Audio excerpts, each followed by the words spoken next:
think it's been since March. Since March, so it's been a while. Glad to see everybody in person. We have all of our council members present, either by Zoom or here in person. We have Josh Paulson, we have Mel Steele, we have Christina Eck, we have Terry Kirk, and Brent Speth on Zoom. And it's like our technology is working, so we can hear each other, and we're ready to begin here. So I'm going to start out with the Pledge of Allegiance, and then after that, we will ask anyone, either members of the council or the audience, who'd like to offer a prayer or a thought for this evening, right after the pledge. I pledge allegiance to the flag of the United States of America and to the republic for which it stands, one nation, under God, indivisible, with liberty and justice for all.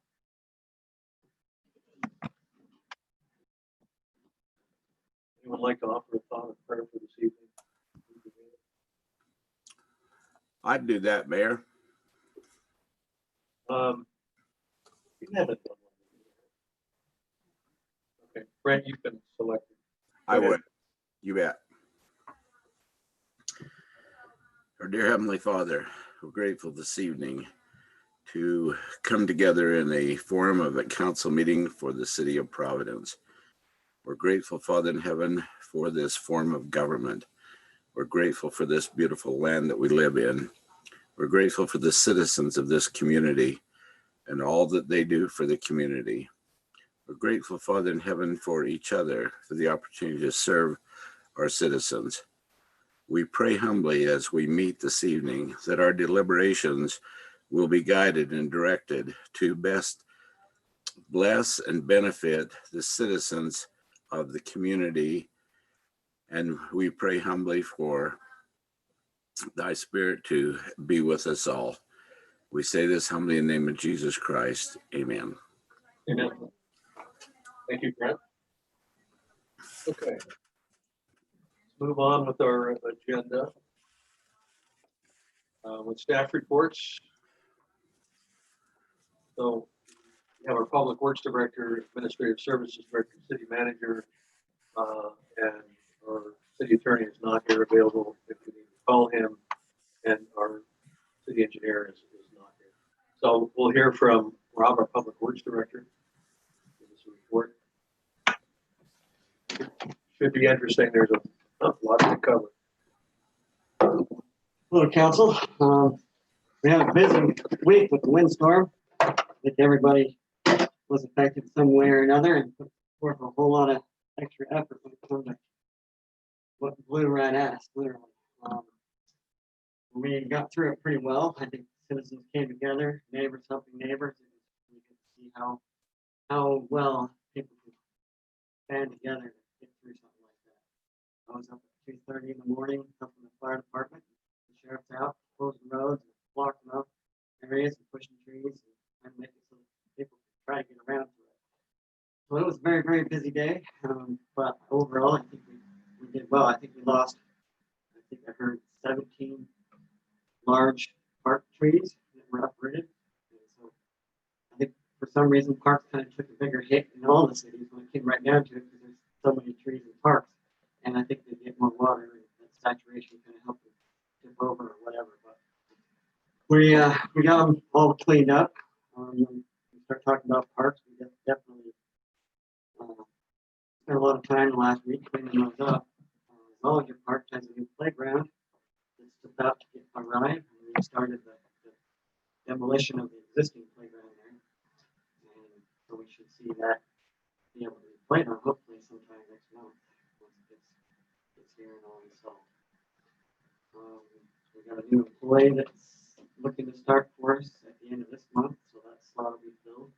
So that's also going to help us out. An employee will be doing that. Water and sewer supervision. Slot needed to be filled. So. Any questions? Green waste bins. Green waste bins.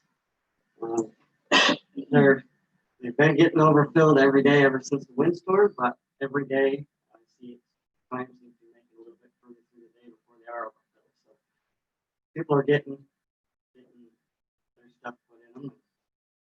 The city-wide cleanup is winding down to the point that they should be back to the way they were before the windstorm, which ever since we got the things back this summer, they hadn't been being overfilled or contaminated and abused. I don't know.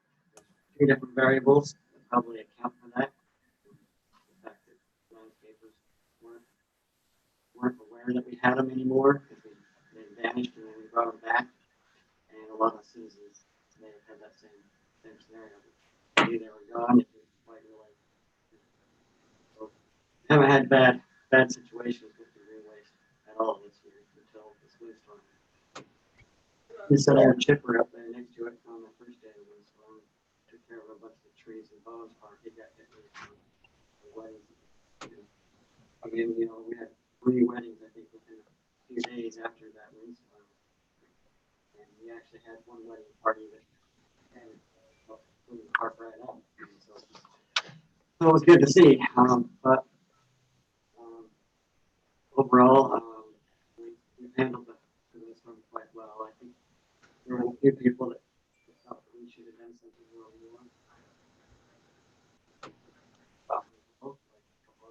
Brent, can you hear him? No, I cannot. You must be speaking away from the microphone or there's something wrong with it. How about this? Is this better? Oh, so much better. We couldn't hear you at all. Yes. Yeah, feel free to always let people know when you can't be heard. Yeah, sorry. I thought maybe it was a network problem, but nope, it's a microphone problem. But like I was saying, the green waste, if they had a lot of stuff loaded up on their trailers already, we advised them to go to Logan and try to be patient. It wasn't the end of the world kind of storm. It was a very unfortunate mess, but it wasn't a disaster. We tried to get that point across as best we could to not overload the landfill all at once, like what kind of happened. Nibley and Hiram, I know, on this side of the valley, they accommodated a lot of people by letting them drop and go. And they've got a big mess now. I understand in Nibley, someone donated the use of their property to dump branches on. And it's quite. We're still having a really hard time hearing. Okay, we need now. Are we on the best network or? Up closer. You got to bring your microphone up closer. Yeah, we're just not catching what anyone's saying. So I can hear myself through the speakers, but I guess we all need to speak up. Give me 10 seconds and let me know if it's still loud enough. I can hear you now. Brent? Yes, it's better. It seems like it comes in strong and then fades and comes in strong and fades. I don't know if there's movement for the person in relation to the microphone or whether there's a microphone problem. Any questions, Public Works related? So apparently, there's some people that passed a rumor around that the city was coming by to pick up all the branches and just drop them off by the curb. Yeah, unfortunately, a lot of people thought that the city, these smaller cities, have a lot more manpower, time, and equipment than we really do. In a situation like that, had we tried to attack curbside cleanup, there'd still be a super big, huge mess, disaster out there, and the town would overturn still. And so that's why it's better to join together and take care of things. If we had more manpower and resources and time, then maybe that'd be a different story. But we got a lot of other things on our plates that we want to accomplish before snow hits, and we only have a smaller staff, so we aren't able to accommodate curbside cleanup as well as people would like. Any other cities doing something different, picking up? No, branches from in what the I curb? heard, none of the cities were accommodating curbside cleanup. That's a huge daunting task in a situation like that one. Just want to say thanks. Thanks, Rob. I had a really good meeting last week, so we appreciate what you do for the city. Thank you. Any more questions of Rob? Nope. Thank you, Rob. Scarlett?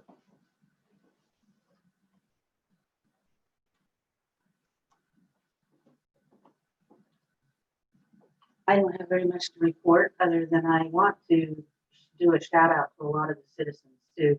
I know there were some rumors that people, and there were some frustrated people that thought we ought to come around, but driving through Providence the day after the windstorm for the next couple of days, there were large groups going from house to house helping clean up. And it really was touching to see people get out there and pull together and work. We have a good community and it does it quite often, but they really did show up and do a lot of good.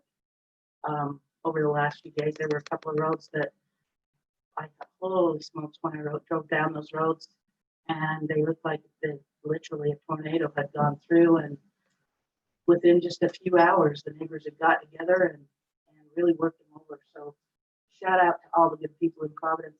In our recreation side of things, our little kickball program was a success. We had a lot of little kids out there having fun on the kickball diamond, and we're starting flag football now. So you'll still see lights on the field and those kids with the flags on. I think that's pretty cool because they get to get out, play under the lights. So that program is for first through sixth grade, I believe, is the program that we run. And so it's kind of a fun little program for them. We've got the concert in the park coming up this Friday night at 7 o'clock. We hit some with social media. I put it out on the pipeline. I want to explain the pipeline just a little bit.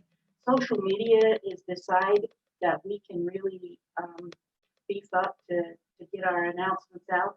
The pipeline is more of a reminder type thing, shorter, more to the point messages, which is kind of hard for me, as you know, I give you reports. I like to explain, but anyway, so if you notice a difference in some of the pipeline messages coming out a little bit shorter to the point, that's because that's really what that service is for, and we get charged by the character. So it's a good service, and we will certainly pay for what we need to, but we'll rely on social media to give you all the fluff and frills, and pipelines will just be more of a reminder. So you'll kind of watch for that a little bit. Anyway, we're just moving along. We're still, as far as land use goes and planning commission, they have their meeting live as well, and we're busy. There's a lot of development activity. COVID did not slow that down, which is probably good for our economy. And we've been fortunate with our sales tax dollars and everything that goes along with that. So just questions or concerns that you'd like me to follow up on, and make sure if you do, shoot me an email if you don't think about it tonight. So. Is our only social media account Facebook, or is there? We have Instagram Twitter. account? We don't have Twitter also. Instagram, but we do have Twitter and Facebook. So, and we're actively posting on. We didn't actively post on Twitter until the last few weeks, but we are actively posting on Twitter now as well. I'd like to see Rob open a TikTok and have him do some next street work dances or something like that. Okay. Rob, game? We'll Thank ponder you. that one. Thank you, Scarlett. Brian, our city manager.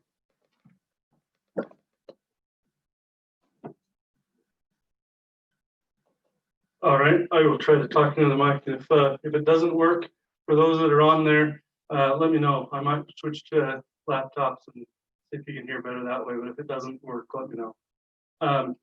Couple of things. One, I did send out budget to everybody, kind of comparing where we were at, kind of so that you could see the last 2 months. And you can see that we're on track with where our budget is, both revenue and expense wise. So if there's any questions that way, I won't go into that in great detail here, but have provided that information to you.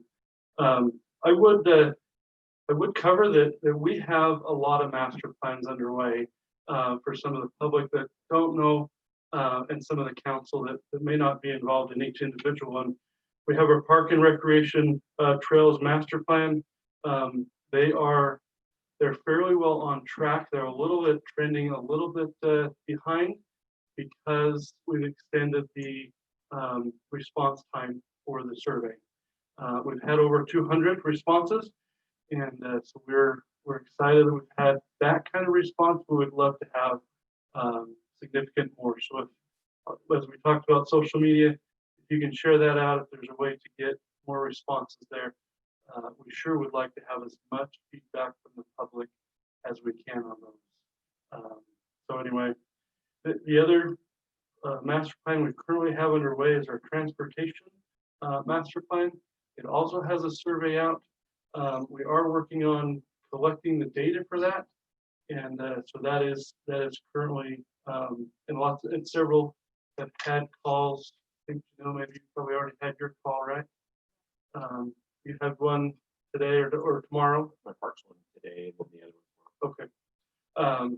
So anyway, we have identified one through survey, two through individualized interviews, and then we are generally taking feedback any way we can. So the one that is coming, it's maybe not as glamorous, but clearly important is the sewer master plan. We have that.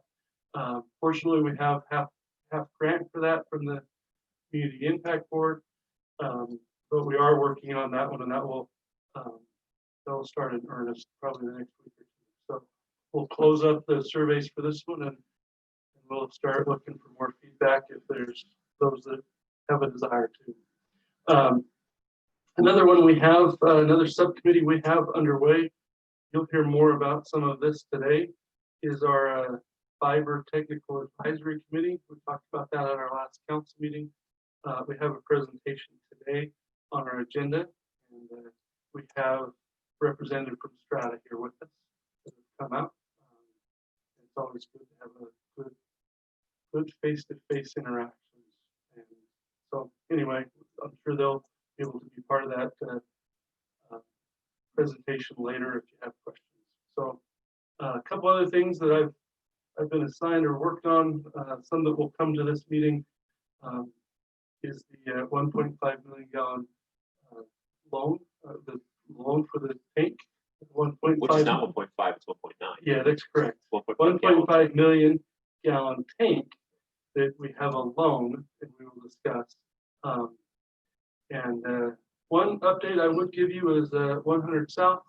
I have set a goal to personally visit each one of those that are on that. I have met with at least over a third of them in the last week, and to kind of visit with them personally on acquiring the right of way or helping them to understand our COG application. So I am reaching out to them and working directly to try to reach that, so we have that settled and in a smooth manner. Another thing that came up, kind of special one, we get, and I know that Josh, you get these, but the RFI information, request for information for development for as part of the EDC Utah, we get sent out these that say, hey, you know what, if you have a site, let us know. We had one that came up that said, hey, this might fit us. So it was a down and dirty response, but we did get one in, and I would say, mark one up. Next one might be better. And but at that point, it is an accomplishment to get some of those submitted. So anyway, we have lots that goes on. And if there's anything that you need or want from me, let me know. So. I just want to say, Ryan, thanks for that, because I saw that come through, and I was really interested. It was for an outdoor company that was looking for some land to develop something here. And we do have some commercial property that I think it's nice to do that. And it didn't have much time at all. And I think it was over the weekend, and I was like, and Ryan said, well, do you have some ideas? And I didn't have much to put together. And then I think it was Monday morning it was due. Ryan said, hey, I got something turned in for that. So I was super impressed that you turned it around so fast. And I think it's maybe a small chance that they look at us, but it was at least a good candidate. And I just appreciate your hustle. It was phenomenal. So thank you. At least we got something in. Yeah. So and that's the important part on some of those. They'll learn that it's not as big of a mountain that as it first appears. So anyway, we've got one under our belt, and to move on to the rest. So let me know if you see those and you have any. So anything else that I can do for you? When will we know back on the cause application? They have a technical advisory committee coming up Monday, I believe. Is it Monday? Scarlett's on that. What's the The CTAP, CTAC. Monday. So, and So the CTAC, and I don't remember all the dates off the top of my head. The CTAC does it's a technical evaluation, and there's a representative from every city. Scarlett represents the City of Providence. They go through their evaluation, they go through their scoring, and then there's a presentation that's done by each city that has a grant application. So our city obviously will be doing that. Ryan and I will be doing our presentation. The mayors score all of the grants. I think it's 40% CTAC and the rest of it's the mayors, 60%. So then they're all scored again and they're ranked. Each of the grant applications is ranked. There is about $8 million in grant applications. There is $5.5 million in grant money available. And Logan City has one grant application for $3.3 million. And so we'll see how all of this plays out. And so once the mayors have scored it, then there's a vote to accept the scoring is final. Then it goes to the county council, and the county council sometime in November will approve or not approve the recommended list of approved grant applications from the COG. So the final say is the county council. so we hope by the end of November. What you know, what project? What a single project that Logan has is a little over 3 million. It is 100 south end of 100 west. Several years ago, they got grant money to acquire right of way. I think it goes over the Logan River. I'm not sure. But I think it's 3 blocks. It's quite a project. Yep. Any other questions? Mayor? Brad? What is our request for? How much money? It's just shy of $1 million, I believe. 986,000 or something. Do you have a pulse for the possibility? Any idea? Yes, I serve on the COG executive committee as vice chair. So I sit in on all the meetings. The executive committee had an initial meeting to review every one of the applications to make sure that all of the required material and grant application narrative was completed. And I think we do have one thing going for us. And that is that last year we acquiesced and we agreed to drop out of the, this is last year's, it was earlier this year, but drop out of the process, and we withdrew our grant application. That allowed a county grant project. I think it's the Benson Bridge to be fully funded. And I think we have some goodwill we've built by doing that. And so, and I think we have a good solid argument for why completing 100 South as part of the overall connected network has merit. So we'll see how that goes. The other discussion was that Logan City has a number of years worth of grant awarded projects that have not started yet. So we may go back to Logan and say, put this on the back burner, we're going to fund these other projects. But there's a number of other projects that they haven't started yet, but have been awarded grant money for prior years.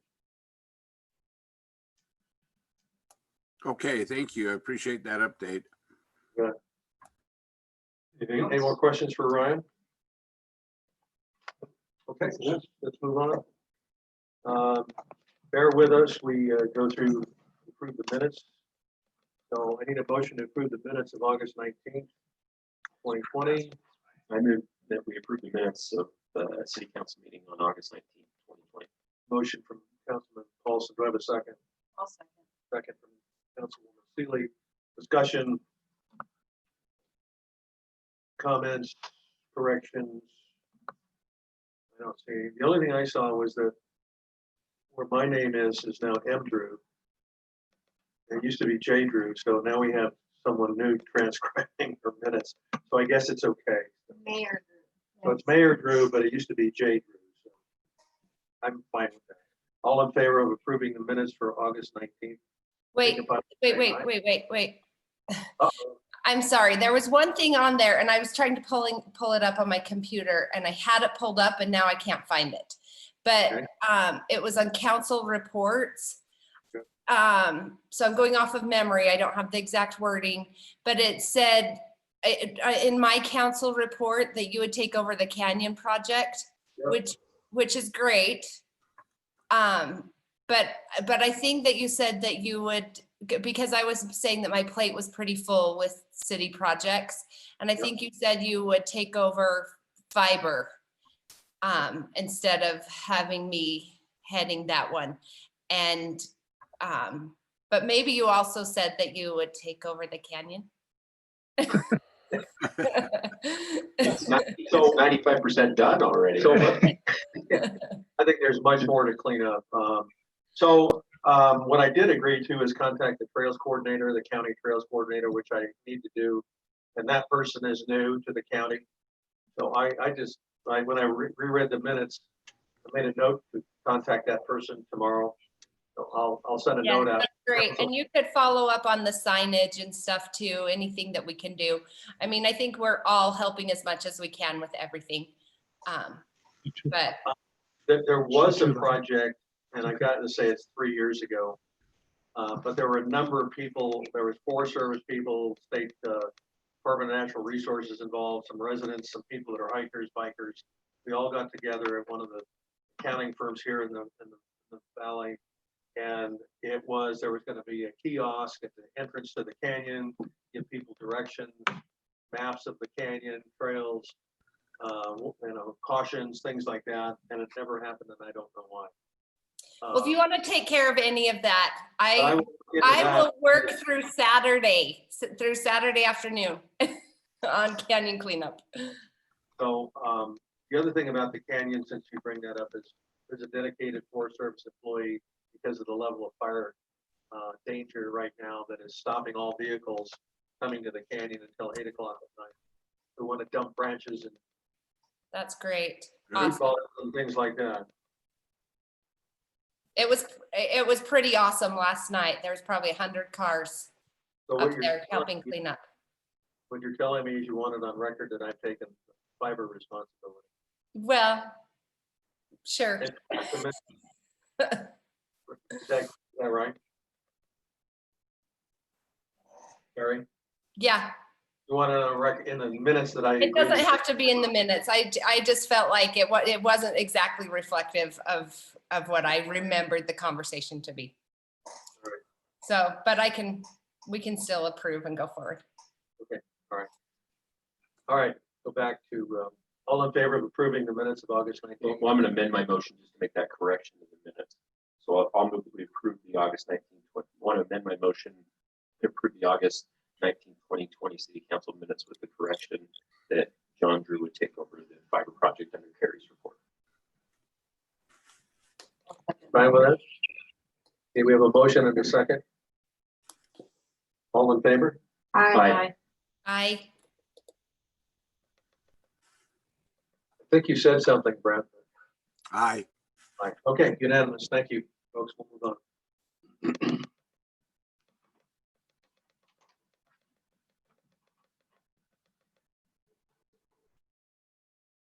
All right, we'll move through our administrative items. We've got a number of agenda items we need to go through here, but we have some visitors tonight, and we'll go on with a presentation from CAPS, the representative, and that is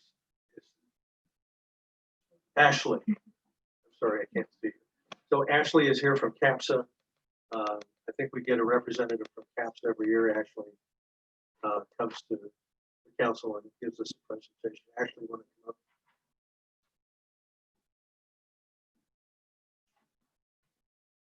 There you go. You're a little taller than I am. Hello, council members. Thank you so much for allowing me to come here today to speak to you. And thank you for all that Providence City has done for CAPSA. We appreciate it. My name is Ashley Shaw. I work in CAPSA's education department as a service awareness educator. And as an education department, we are meeting with all of our local city councils, trying to share how COVID-19 has affected our community in regards of domestic violence. Just kind of what our agency is seeing so that we can all be on the same page as a community.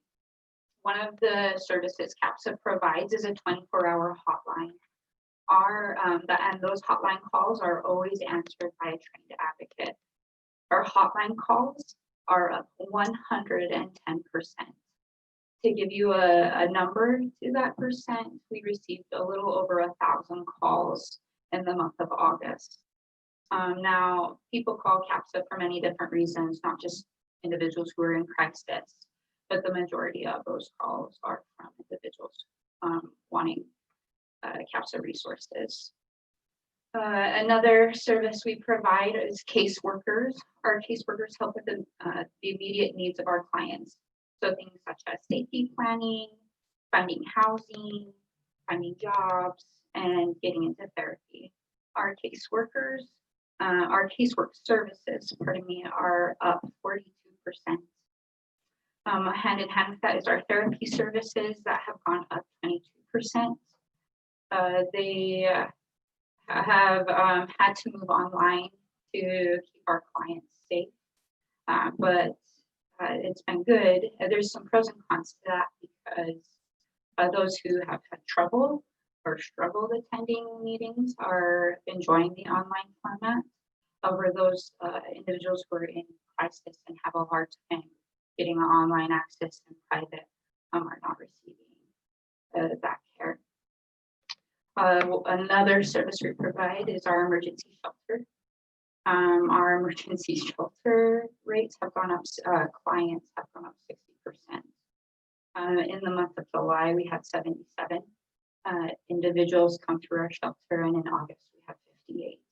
So a little less, but still pretty high.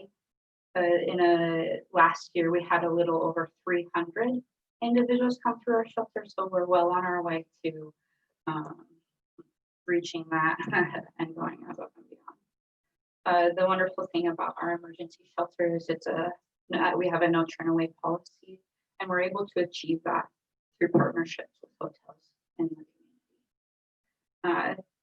Through these challenges, CAPSA has been able to adapt and overcome.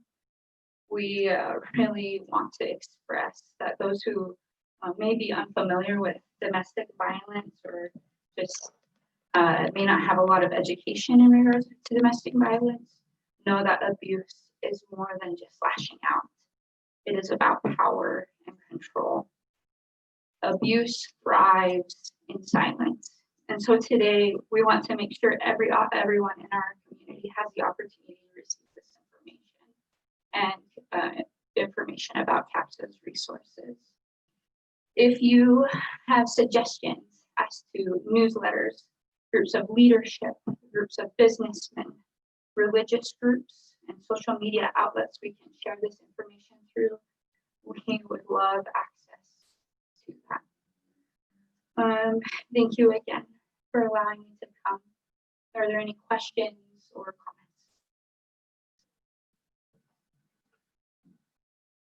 I'm sure you have calls and people are asking for legal help. Yes.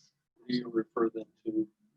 I am not sure. That work all goes through our caseworkers. I'm so sorry. What's of those 1,000? I think you said 1,000 calls per day. What's the market area that you serve? The CAPSA serves? Is it countywide or valley? What's the We serve Rich County and Cache County. Okay, so that's between Rich and County. And then have you guys been eligible for grant? Have you been eligible for grant funds, federal grant funds for COVID or anything like that for your services? How are you guys absorbing the increased costs associated with personnel and services that you're offering? Yes, we have received. And what was your name again? I'm Ashley Shaw.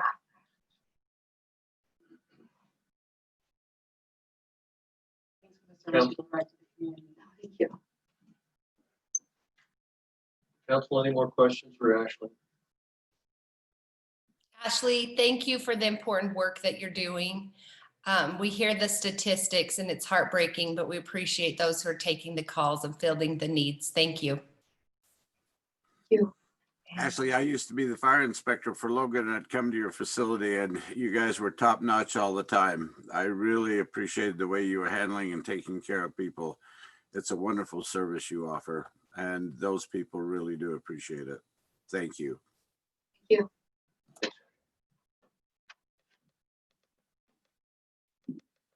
Okay, item number 2, we have a presentation from Logan Fire Chief Brad Hanning. He's going to talk about the Community Connect program.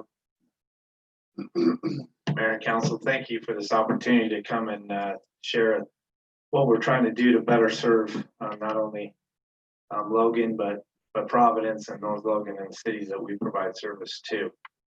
As you may know, we don't just provide fire protection, but we also provide EMS services, all hazards.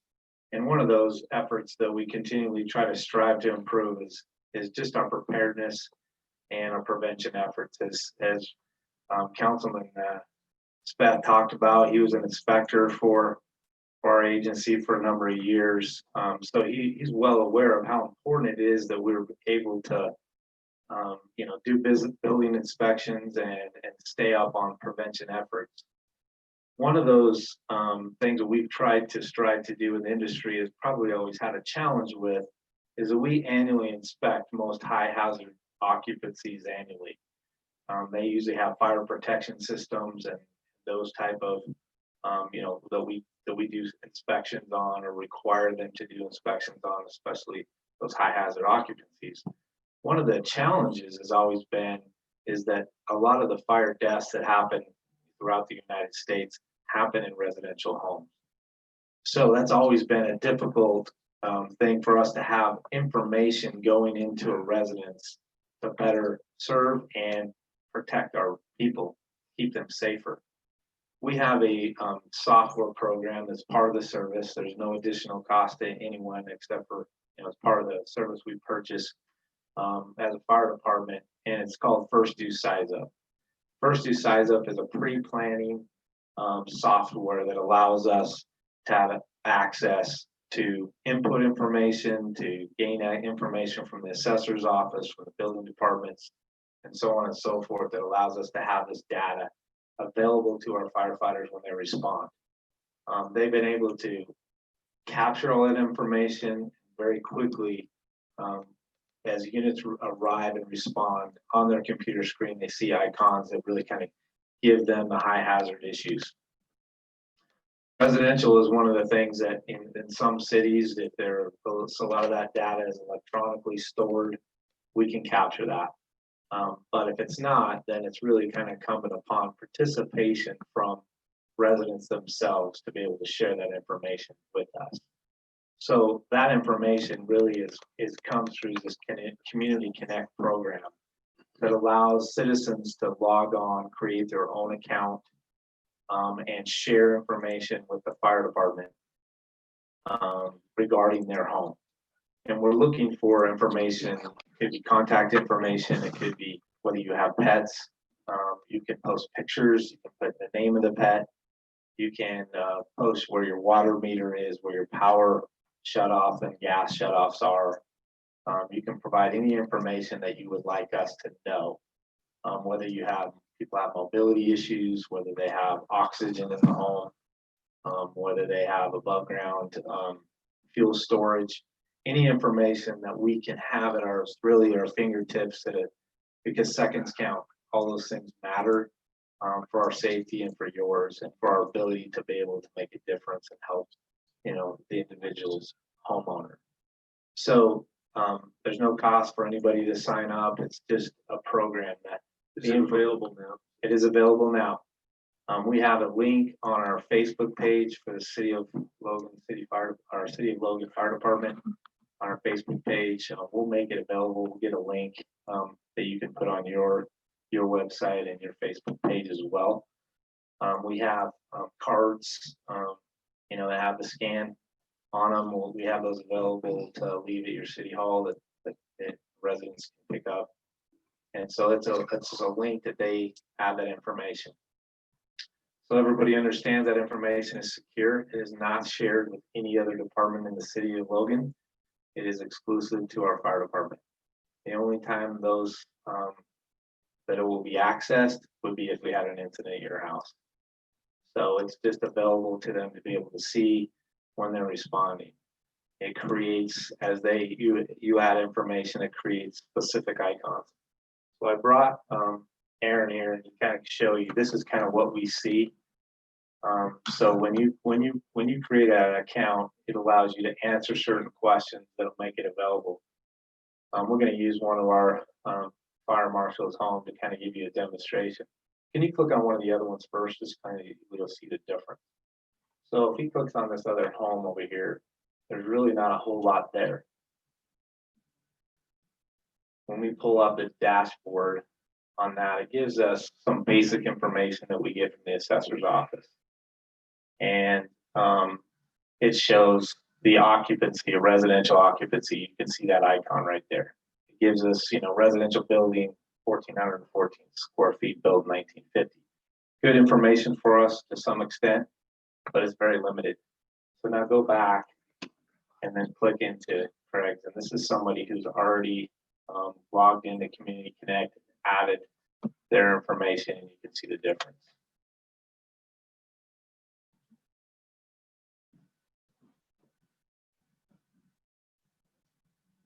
So like the paramedics, they'll have this too? Yes. Okay. So yeah, so that's why, when we talk about pet information, oxygen in the home, all those are relative to some kind of a hazard, but also, if there's a gate, if you're have mobility issues and you can't respond to the door, but you want us to be able to access your home, you can leave a gate code, door number, those kind of information there. Medical information. So, on his, you can show that he has a meeting place for his family. So they have a designated location. So when you click on that, it'll show us the information. I'll have him not click on that because there are some personal information relative to Craig, so we want to share that. But he has the pet. You can also put a picture. You can have their name. All this is information that if you weren't home, right, that we could, we would know. We would know. He has this person also has a daycare in the daytime at this home. So there's a little bit more information as far as where the Knox box is to access his house, gate code, some of those notes and information that help us, if we responded to his home, that we could, better serve him. So this is really valuable. It really dependent upon, the community to participate and provide that information. You can go in and change or update or whatever. There is a feature, obviously, with every system, it gets continually updated. So any information with the assessor's office obviously updates. It's like a periodic, I think semi-annually, it updates from that information as well. Obviously hydrants and all these other things, and we've used it for COVID as well to kind of track some of that where some of those incidents are. We can put time stamps so it can expire. Trying to think, there's just a lot of, obviously good features here that help us better serve. They are updating things, with this software all the time. And there's going to be an added feature in the future for commercial businesses, and I believe it will be available for residential homes as well, that if we're responding on an emergency to your house, it will send a text or a message to the emergency contact people when we're on the en route to your place. So if you weren't home and you had an emergency in your business, you would be notified before we got there.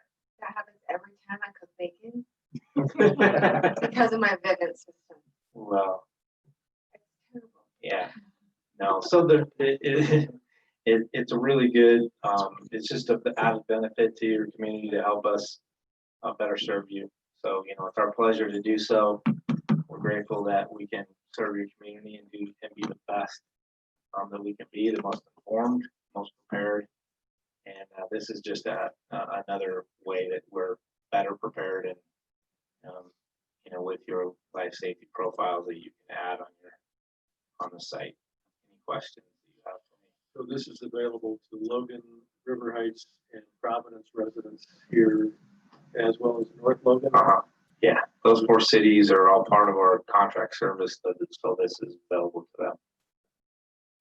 Does this integrate into your dispatch software, or your dispatchers using this system? So they're dispatch's dispatching it? information CAD populates it, but it doesn't talk back to. Okay, so CAD. your dispatchers are using it though, but it's not talking back to your CAD. Yeah, so the CAD information gets dumped into this software, so the calls, you know, so we use it for. Gotcha. But it's a one-way stream. It comes in, but it doesn't go back. Doesn't go out. And the name of the company you're using is First First do size up. Do is in DUE. DUE. And can we share this on our social media? Yes, And absolutely. things like that? That's the idea, is the more we can get the word out. Our goal is obviously in the first month by October 1st to have at least 200 citizens participate. And the goal is to eventually have everybody. Like I said, we can manually put in information as we see as we go. But any information you can provide is obviously helpful. How do you authenticate that it's your property if you're putting information? Like, you know, what would prevent me from taking my neighbor's house and Putting information to him or her? Good question. I do know that, you know, you only can sign up once. There are some information that you have to put in there. If we can, I think we can manipulate it for some reason, somebody put in some data for your house and it wasn't yours. And I was wondering with the assessor's office, if there's a move that takes place, does that wipe that data so we don't end up with, you know, antiquated information? Yeah, and that's probably something that we need to, you know, I mean, those are questions. It's fairly new to us too, so we're kind of navigating through some of those questions. But I'll get back to you. I just with asked, answers. this is my industry, so that's what I was Okay. Yeah. You know, it's a interesting, it's probably one of the most unique. There's a lot of pre-planned software companies, but they're probably the one that does these unique features with the Community Connect and the residential pre-planning portion that most of the other ones don't. City newsletter. We can put this. Yes, sir. You have a written news press release or something? I do. I can send you the flyer because Otherwise, these I'll are just the I'll cards. take this and come up with- Yeah, we do have a flyer I can send you. You can post. I'll send you all that stuff. Like I said, it's really quick link that you have that will direct them directly to the sign up page.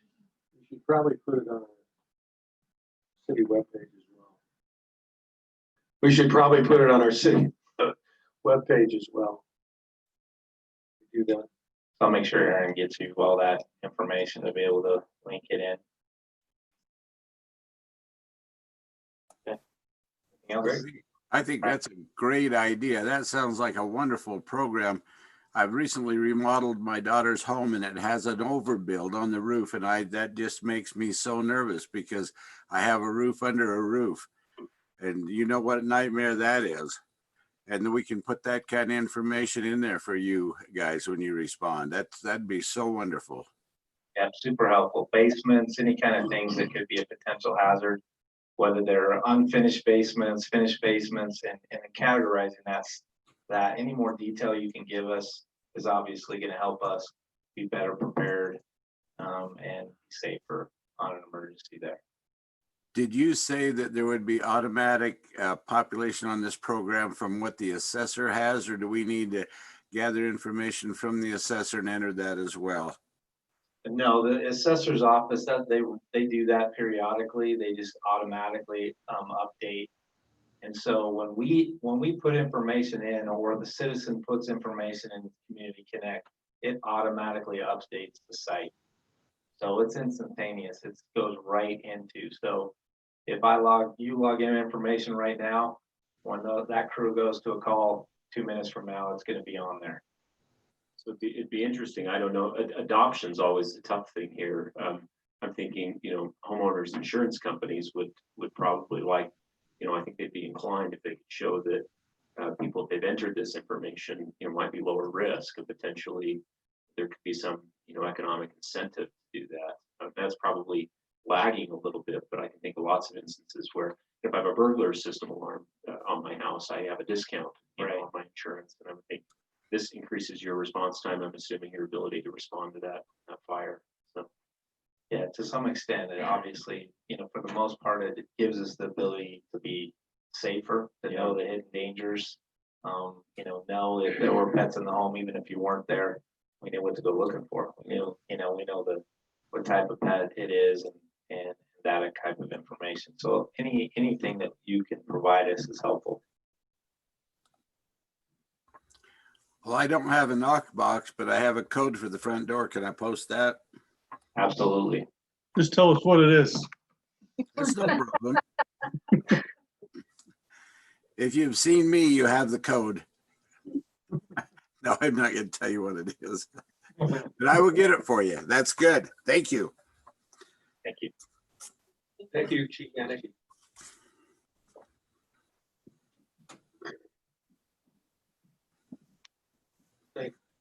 And hi, Aaron. Well for that. All right, item number 3, we have a report from our Fiber Technical Advisory Committee. We've got one of our committee members who's a Providence resident. We have 2 gentlemen here from Strata, come all the way up here from Roosevelt to give us a report. Okay, Kai Seeley, take it away. Thank you, Mayor. So just as a brief introduction, the Fiber Technical Advisory Committee started earlier this month, and we've been meeting weekly. It's a volunteer committee of several technical experts on the topics of a wide range of topics, as has been introduced in the report that you should all have received. This particular recommendation is first of what we hope is of many recommendations. And what we'd like to do is just spell out a little bit of what we're recommending and ask for direction from the council in terms of proceeding forward. In July, the council approved moving forward with the intent to proceed with the installation of fiber. And so this committee has been reviewing some of those technical details. In late August, what we did was receive the city received an unsolicited proposal from Strata Networks, which outlines several details regarding possible options for municipal fiber optic network here in Providence City. And the TAC committee reviewed a lot of that information, and we've also gone in great detail, both technical and logistical, with Strata Networks to come up with our recommendations. And so let me just read some specific recommendations, and then I'll give you an opportunity to ask questions relating to those recommendations. And certainly Strata Networks has invited us to change the model or put inputs into their model to resolve any questions that may come to light as well. So we can refer to them for those specific items. So specifically, the Providence City TAC recommends that the City Council consider the following with respect to fiber optic network. 1, that Providence City continues to pursue a municipal fiber optic network. That Providence City specifically pursues the utility model is what we're recommending, wherein all home and business premises that are current in Providence City receive access to the fiber optic network infrastructure and internet services for a nominal monthly utility fee. That Providence City pursues development of a master plan with input from the TAC for a municipal fiber optic network that includes appropriate technical, logistical, and geographical details for the municipal fiber optic network. We also recommend that Providence City pursues development of a contract with input from the TAC, City Council, City staff, and City Legal Counsel with Strata Networks for the purpose of pursuing a proposed public-private partnership, the PPP, that was submitted. In terms of next steps, in this report, we have provided a number of assumptions and details about the utility and subscription model, which are also in the PPP, but this gives a broader overview of that. We also went through and did a pro and con list regarding the utility and subscription models and found that the pros for the utility model substantially outweighed the subscription model with the given inputs in the PPP. Namely, that most specifically, there's an assumed $10 fee per every resident instead of the initial 30 that had been discussed several months ago. And with that $10 fee, there is a minimum take rate that's assumed of around 12.5%. We did recognize as a TAC, however, and this question came up, that there could be citizens that would be under hardship to perhaps pay that $10 a month. And so we reviewed the option, and this is an input to the Strata model, to allow for hardships. And we considered a model up to 20% of the residents having hardship, which would increase the necessity of a take rate to 25%, or approximately 1 in 4. So in our assumptions, we're looking at a minimum of 1 in 4 residents, or rather a maximum of 1 in 4 residents would be subscribing to the fiber optic network. Now, this network model that's been proposed is an open access network. And so several ISPs would join the network under the terms that the city dictates, and that would be beneficial for their own businesses. So it really gives opportunity for business growth in Providence City and utilizing the infrastructure that Providence City would own. In the report, we've also outlined several potential risks and potential mitigation strategies. So we recommend that the City Council take a look at those and that these be incorporated and the risk mitigated in the process if you choose to pursue the PPP as proposed. So in terms of next steps, let me just highlight what we recommend. Specifically, that the City Council if the City Council chooses to continue to pursue a municipal fiber optic network, the following next steps are recommended. 1, the City Council and TAC should consider if further improvements or modifications to the baseline assumptions in the PPP proposal are sufficient, or if further refinement is necessary. And this may require some additional information about what you would like to determine in terms of the hardship concept that I mentioned, or any other parts of that model. In addition, if the PPP proposal option is selected, the TAC should work with Strata Networks to develop a Providence City fiber optic network master plan, which would outline a lot of these technical details and further mitigate the risks. If the PPP proposal option is not selected, but you can decide to continue to pursue, then we recommend that the city go for requests for proposals and seek alternative options to develop a master plan under that alternative option. Based on the developed Providence City fiber optic network master plan, once that's been done, agreements between Providence City and the network provider, operators, and ISPs. So there's really 3 parts to this. There's the network provider, those who are installing the fiber. There's the network operator, which operates and ensures continued technical use of, or rather technical smooth operation of the network. And then the ISPs, which provide the services to the end users. And those agreements with each of those should be developed in accordance with the master plan and considerations provided herein and by the city council.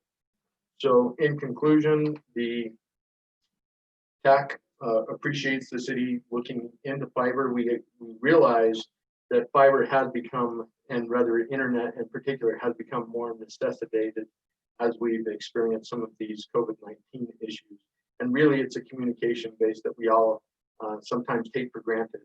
And so this is a real opportunity, I think, to lead the way in terms of being an exemplary city for Cache Valley. So I'm happy to take any questions or. Kai, I love that you technical guys are going through this with a fine-tooth comb. It brings me a lot of peace in knowing that some people who really know what they're talking about and who are invested in the success of Providence are looking at it. I didn't see, and maybe it was there, but I'm curious who's on the advisory committee, and if you can tell me a little bit about the people who are making these recommendations. Absolutely. So at the current time, the TAC consists of, there are 3 of us who are volunteers from the city directly, and those are Trent Stokes, myself, Kai Seeley, and Ricky Hughes. So Ricky and I have background in electrical engineering in different fields of electrical engineering, and Trent Stokes has background in IT, I believe it is, and is a director of IT over at Bridgerland Technical College. Additionally, on the TAC, the mayor has been present and provided a substantial amount of input, as the city manager, Ryan as well. And then Strata Networks, both Tyler Rasmussen and Dave Ryan have been present as well to answer detailed questions. And they provided a lot of visual and technical details and answered a substantial amount of questions. So that's the TAC as it is today, and I believe there's an open invitation for others, city members that are interested as well. Thank you. I really, really appreciate the time you're putting into this. And this is a beautiful proposal. I think it will be really worthwhile for people of Providence who are wondering how we come to decisions to look at these proposals and to understand that it's been carefully reviewed. Thank you, thank you, thank you. You're very welcome. Kai, I just want to echo that as well, that your family's put in a lot of time the last few months. I don't know, you guys get a babysitting stipend or something for the kids at home? They also do canyon cleanup on their spare time. Awesome, it's great. It's a very good report. I just want to let kind of people know where I've been sitting. If you asked me, I think this came up maybe almost 12 months ago with the old council. I actually was against this and very, very skeptical. And we have really done a lot of due diligence as a city with the feasibility study and with reports. And I've come completely around, and I've been sitting where you guys are, that we should be moving towards a utility model. And I see that more clearly now than I did before. So I was grateful to see your recommendation, but also to see the pros and cons really clearly laid out there between the 2 models that we're considering. I think as a council, we've already said that we want to proceed with this.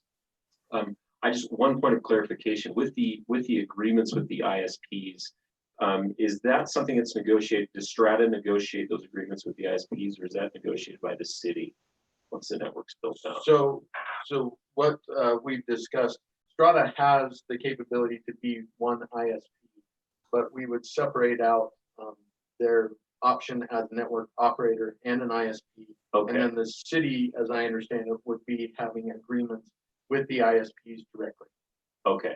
So you'd be submitting, you'd be the network operator, but you'd submit as do you have a subsidiary that is the ISP, a separate business entity that we would negotiate with, and there would be competition within those ISPs?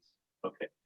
What about the prospect of, if I'm in Xfinity now and they're installing their modem, wireless access point in my house, most of the time those are coming default with a secondary signal to go ahead and provide Wi-Fi service, to their customers, whether or not that's their access point. Is there any sort of plan for, maybe that type of build out within the city where we could have widespread Wi-Fi access for city residents just by being connected as part of as part of the network. Have you guys seen that down in, I think you have it in Roosevelt, am I getting that correctly? Tell me a little bit about that. If that's a possibility, if maybe we can negotiate that with the ISPs as part of our thing that we can, yeah, if you would please. Hello, council, this is Dave Ryan from Strata. So to answer that question, the network is designed currently as it's proposed to be able to handle the capacity necessary to support those kinds of services in the city. Speak up, please. Speak up, please. Sorry, council members, staff, I apologize. So what I was saying was that the proposal as it currently sits has the capacity estimated need and cost for the capacity in order to support citywide utilization of Wi-Fi hotspots, especially in key areas, city parks and other city property, other places that the city may choose are valuable for the city. There is an allowance that we would need to consider if we were going to do that as part of the original build, to put in some vaults, some handholds, splice cases, so that we could just plug those in and turn them up. If we wanted to just leave it as it is now, the network is designed to allow that to be done, but the cost of actually putting in additional extra service points in the network is not currently in the model. I do have a number for it, and I don't have it on top of my head, but I ran up here to answer. If you give me a minute, I can look and I can give you that number, or I can provide it to the staff, however you would prefer me to do that. I can only answer for myself, but I would think, you know, if the TAC can consider that, I think they're doing a good job, and Okay, and they provide a recommendation. So I'll provide that number to the TAC and then they can report back. I have a question. If we're done with that one. The question I have, we talked about the installer, the provider, and then the operator and the ISP services. Now I'm the dummy on the group, so you have to bear with me. But it seems like there's three components. And we talked about the one component having a monthly fee of about $10. Now, is that the installation of the fiber to a residence? Is that the provider, or the installation of the network? That's somewhere around a $10 fee. There's other components of the total. What percent of the total bill, and how are they going to relate that total bill to the customer? So is it, what is $10? Is the operator going to be another X amount? And would the ISP service be another Y amount? So we need to add all those together to get a total amount of money the guys get, and residents going to be paying. Okay, so let me answer that in two parts. First of all, the $10 a month is intended to pay for both the infrastructure and network operator costs. Now, it is on the assumption that there's a minimum take rate of subscriptions, and the two subscriptions that have been proposed are for 250 megabits per second and 1 gigabit per second. And I should indicate that this is symmetric, so both upload and download. And under those two subscription options, one is estimated to be at $65. That's includes that $10 utility fee, as well as the ISP fee. The other, at 1 gigabits per second, is estimated to be at $75 and is all inclusive. The $10 a month would be something that is to help the city pay for the infrastructure and operator costs. And the assumption is that at least one of the ISPs, if not all of them, would provide some free basic service under that $10 per month. And of course, as a city, we can ensure that's the case in our agreement. And the benefit to the ISP in doing that is that they have an opportunity to market their ISP for an actual subscription. Does that answer your question? That helps me understand the relationship of the fees of these three different components. Now, I have one other question, and again, I'm the dummy here. So under the current, CenturyLink or whatever you have, we have access for phone service, TV, and internet, and so forth. Are those components going to be available, or would that just be a function of the ISP services that we choose? Is it going to be variable? In other words, does everybody have to choose the same thing and get these services? Good question. So under the current model, it's presumed that additional services such as phone, streaming services, video, and things like that would go over an IP network. And this is fairly common today. We have voice over IP as well as many streaming services.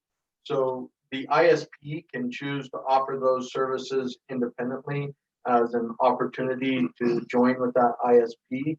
I think Strata mentioned, for example, in their ISP, they offer a streaming package that's similar to a YouTube stream. Other ISPs may offer something different. I should also indicate that as an open access network, each ISP may choose to offer different things, but those same services are available on the open, on the internet generally already as well. So if someone chooses to buy into a voice over IP service, they can certainly operate that through an independent third party as well. And same with streaming media, as you know, Netflix, Disney Plus, and all of those are independent streaming services. Okay, thank you. Okay. I think we need to clear up this $10.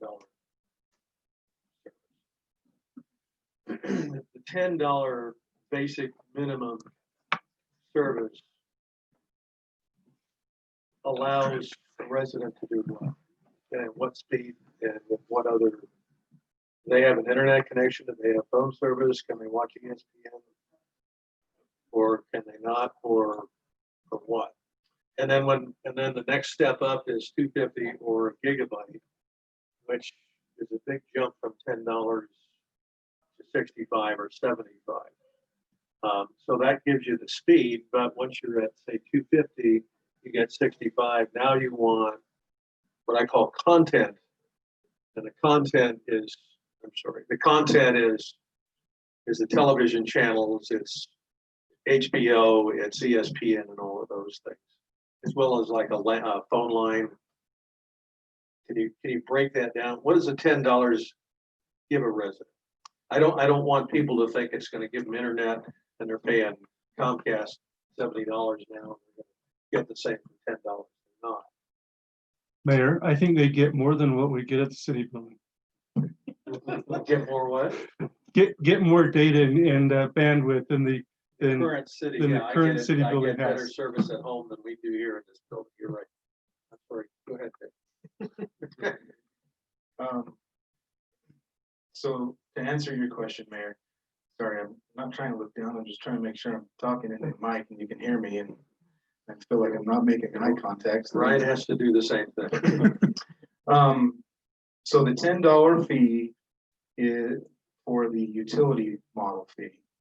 Comes with a basic internet connection that is intended to simply provide a connection for people to check some email, get on a web browser, do a couple of basic things. It's not intended to be used for streaming of video content, multiple users in the home, putting a lot of pressure on the network, adding on. Probably couldn't do a Zoom conference.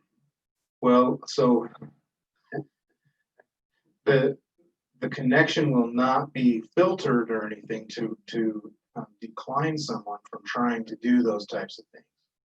But the speed that will be provided will be limited to a real basic amount, and the exact number is still kind of up for negotiation between the city. From a recommendation standpoint, it's important for the city to drive at least some subscription beyond the $10 amount to the network in order to make the model viable for the city. And so, as Kai mentioned, there are some basic subscription levels that are required in order to do that.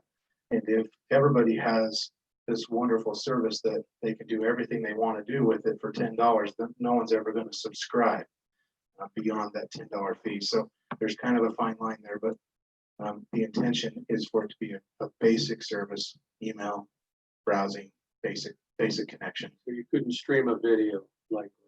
Not likely, especially not at So if you scale. had Apple TV, you had $10 service, it probably wouldn't work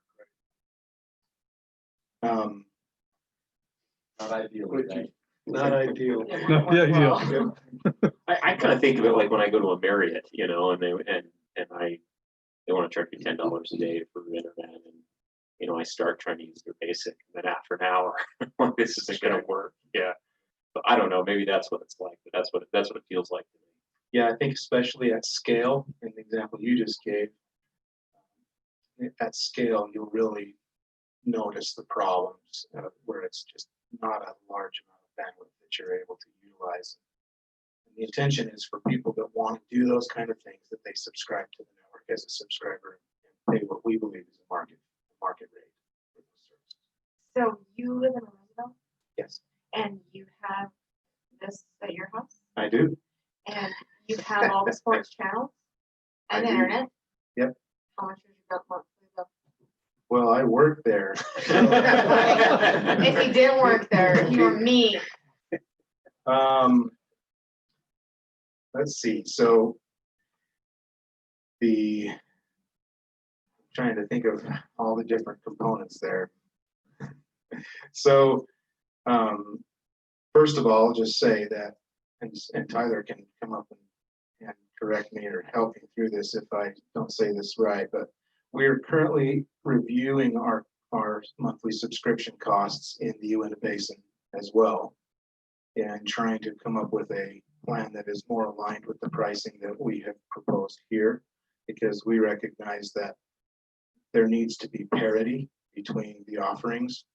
There are some economic differences, but Tyler? Tyler's back there just loving this, I'm sure. Yeah, you're doing great. So maybe I'll let him kind of answer that if you don't mind. Yeah, so maybe the best way to answer your question is, and once again, to Kai's point, he did a great job of explaining, but I would visualize a scenario where most consumers will likely land on that $65 plan. And with 250 megabits per second, they could then, as Kai has outlined, they could choose to take a variety of options, right? They may choose a third-party voice over IP solution that might be anywhere from $5 to $30 a month. Once again, there's a lot of options, and some of your ISPs will offer those too as part of their product portfolio. And then once again, it's a lot like what consumers are doing today. It's basically the same. A consumer might choose to add Netflix for $10 or $15, or Apple TV, or they may choose to take a television streaming service from their ISP. Strata has a very similar offering to what you would get with a Comcast or anybody else. So rate prices would range from $75 a month up to $150 a month. That would be on top of your typical internet rate, right? So there's consumers in our service territory that do the very same thing, right? So they might take a 250 meg plan, and then they might take YouTube TV on the side for, I think their latest rate is $70 a month or something like that. So there's really like a plethora of options for consumers at that point. And as Kai has mentioned, once it's all IP based, most products are being delivered that way now. And consumers could choose to take those from multiple ISPs on the open access network, or choose a third party for voice or streaming TV. So yeah, it just varies. Total all in for voice, video, and data could be anywhere from, depending on your TV package selection, $125 a month to $200 plus. Just depending on what channels you want and who your provider is and how comprehensive of a voice service you want. Does that help? Yes. Okay. and I think Tyler said this, but it's key to point out that some of the residents, or many of the residents, will likely already have subscriptions to those services today. So it's not an additional cost to those things. It's just delivering it over a different network connection. So I don't know if that helps with that too, but I apologize for not Or you're good. answering that That very was well. a kind of a before. weird question. No, it's I great. I choke whenever I get my Comcast bill every month. Makes me crazy, especially when you can't even watch sports. And my husband won't let me cancel. Sounds like a personal So, problem. Not a strata problem. Dave, let's carry this. Utility model, $10, basic service. I don't know how many, 10 megabit. Just the nuts and bolts to get connected to your email, just do some web browsing. Installation charge. Installation. Are we going to charge each resident to hook up? So yeah, under the utility model, the existing residents in the city are built into the model to be connected. Now, whether or not the city chooses to charge a connection fee is up to the city, but the costs are built into the model from Strata's perspective. So we could choose to say there's no one that's charged a connection fee unless we have a new resident, a new development. And from that point forward, we could say we're going to charge you. Correct. Subscriber model. Yes. So we get a take rate. Year from now, someone says, I'm tired of Comcast, and convinces her husband to unplug Comcast and go with ProvNet or whatever we're going to call it. Are we going to charge that new subscriber a year from now a fee to connect? Or have we something yet to be worked out? Yeah, again, Mayor, there is a fee that the network operator would charge to the city. Whether the city chose to pass that on in full or work out payment arrangement or give that connection to the resident would be up to the city. But there would be a fee that would be charged because that cost would not be built into the model in the subscription model as it would be in the utility model. So earlier you were talking about it behooves us, so Tyler, it's to get people past the $10 basic service and adopt the 250 megabit, 1 gigabit. And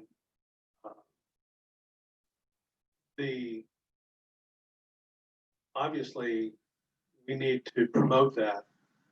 I know Strata would, city, one way, and we haven't had this discussion yet. We've gotten into the weeds and so many nuts and bolts and some of this stuff. That we might say in this time window, we might say there is no connection fee. If you step in beyond the just the basic service and pick one of the other two speeds. And if it's in that 1 year window, 6 month window, 18, whatever, we might pick something and say, in that time window, if you switch, there is no connection fee or something like that. So what you're saying is that we as a city could, you're going to charge us as a network or whatever, and that's contractual. But as a city, we could say we're going to help promote this program by doing these type of marketing. Yes. So one of the values of this proposal, I'll point out two things. One of them is that the city owns the network, so it's up to the city to determine how they want to handle situations like that, which is unique as compared to other options that are available. Secondly, it is a true partnership because both your network operator, in this case, the one we're referring to is Strata, but in another case it might not be. But both the network operator and the city have a joint interest in gaining subscription to the network because they both get paid. They both receive, a share of those revenues when that takes place. And so because the interests are aligned, it creates a true partnership that's a little bit different than some other models. Still a lot of details to work out. By the way, the question came up about who are the other TAC members. Rick Hughes spent several decades working for Utah Public Radio. He was involved in the fiber installation in all the Utah State campuses, all the other campuses where they broadcast the radio signal.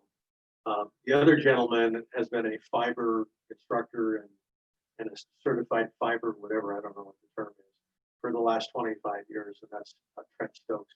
Both Providence residents, and we're really pleased to have them on board and their expertise. They're asking some tough questions, bringing some things up that Ryan and I, even Kai probably wouldn't even think of. So it's a real asset to have them on board. Yeah, I think the committee has been awesome, honestly. The members and Rob from Public Works has also participated and provided feedback on some of the installation methods and trying to ensure trying to protect the city's roads and other pieces of city infrastructure in the overall evaluation process. Can I ask a question? So from a land use point of view, once we get it all set up, when a developer comes in, what typically would we require that developer to put in? And I hate to be vague, but again, that's really up to the city to determine how they want to handle that. Whether they want to ask the developer to put in infrastructure based on a specific spec. Say, we want this particular conduit product to be placed according to this spec. Or if they simply want to utilize an open trench that the developer provides, or have the city charge the developer to have an expansion done on the network, or to just do it for free. I mean, that's all those options are available to the city. It's the city's network, so the city can choose how they want to handle those situations. There's a few options there. Yeah. Impact fee might also be an option for those. We haven't done an impact fee study, but I don't know that you mentioned that specifically. We could institute an impact fee per connection or something like that for new development. That's what I was wondering, is if this is a utility that qualifies for impact. Well, we'd have to look at that. It would be a utility model. If we do it under the subscriber, I don't think we could do it under that. So, thank you. Quick question. I know we probably want to move on the agendas, but your model, we have several hundred housing units coming online, I think, in the next year. What did your model use for housing units currently? 2,681. Okay. Do you know if all existing, occupied and habitable right now? Yes. And there are spare conduits and fiber that are included in the model for kind of a certain amount of growth. It's basically estimated based on the number of residents per acre that you currently have in the city. So if you're expecting a higher density type housing unit to come in that would impact that number, we would probably need to consider that and its impact to the model. I don't know if they've made more questions, Mayor. I'm done and ready to move on. I have a question. Sure. One more question. Are cities treating this as an enterprise fund? Ryan, an accounting question. I think when we start, we would not consider this an enterprise fund. It may build to that, but generally when you start a venture like this, you do not start them as enterprise funds. You start them under your general fund. But I would expect that within time it would progress to become an enterprise fund. But you wouldn't start it that way. Is that because of the need for general revenue funds to pay the debt down? Is that the concept, or what's the concept why that would be that way? That is part of it, but you also would want to build a net balance in order to accommodate as you went along. And you wouldn't have some of that mystery. You would start with it being under your general fund because it's not all of the issues aren't worked out at that point. You start it there. It may be highly profitable and feed to your parks. there is some of the debt you would probably need to tie, at least in the first years, you might have to tie it backing to your sales tax while you waited to get onto the number of subscribers. So there is potential there, yes. I'm not sure that I agree with Ryan. And I'll tell you why. The model I've seen has a provision for some of the bond proceeds to cover what I would call startup costs, which to Brent's point and Ryan's point is initially when you're getting off the ground, you've got more expenses than you have revenue, which is anticipated and understood. And there's a certain amount that's built into the model when it's determined how much in bonds need to be issued to fund the project. Because the project isn't just trenching and laying cable. It's also the startup costs to pay the network and other fees. Also work with the service people, the people in the field. Before we get to that point where we've got enough subscribers adopted to cover our bond costs. And I think they understand that and they build that into the model. I'm almost certain that's what Zion's Bank. It could be done either way. And that's kind of the accounting of how you take which step. It can be done either way. So, and I think there's reason for that. In the general fund, you're using general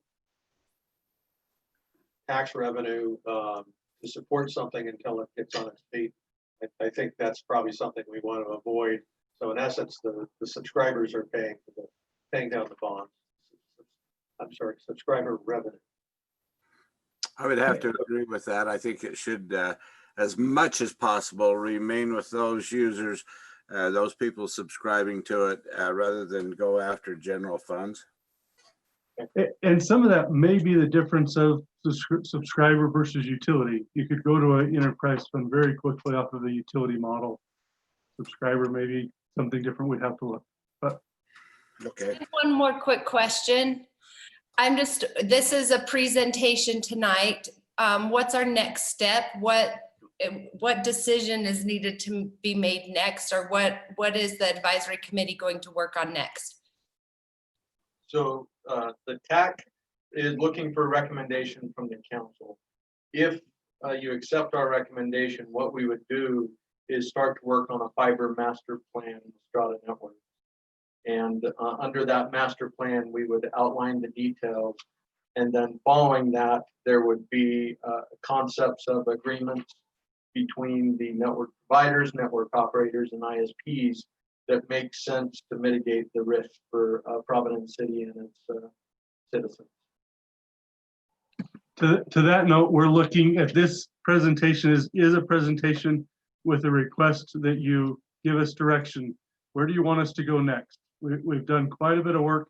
We'd like to know if you'd like us to proceed towards a utility model and follow the recommendations, whether you want us to continue down that road or whether we've gone the wrong direction and you need to correct us.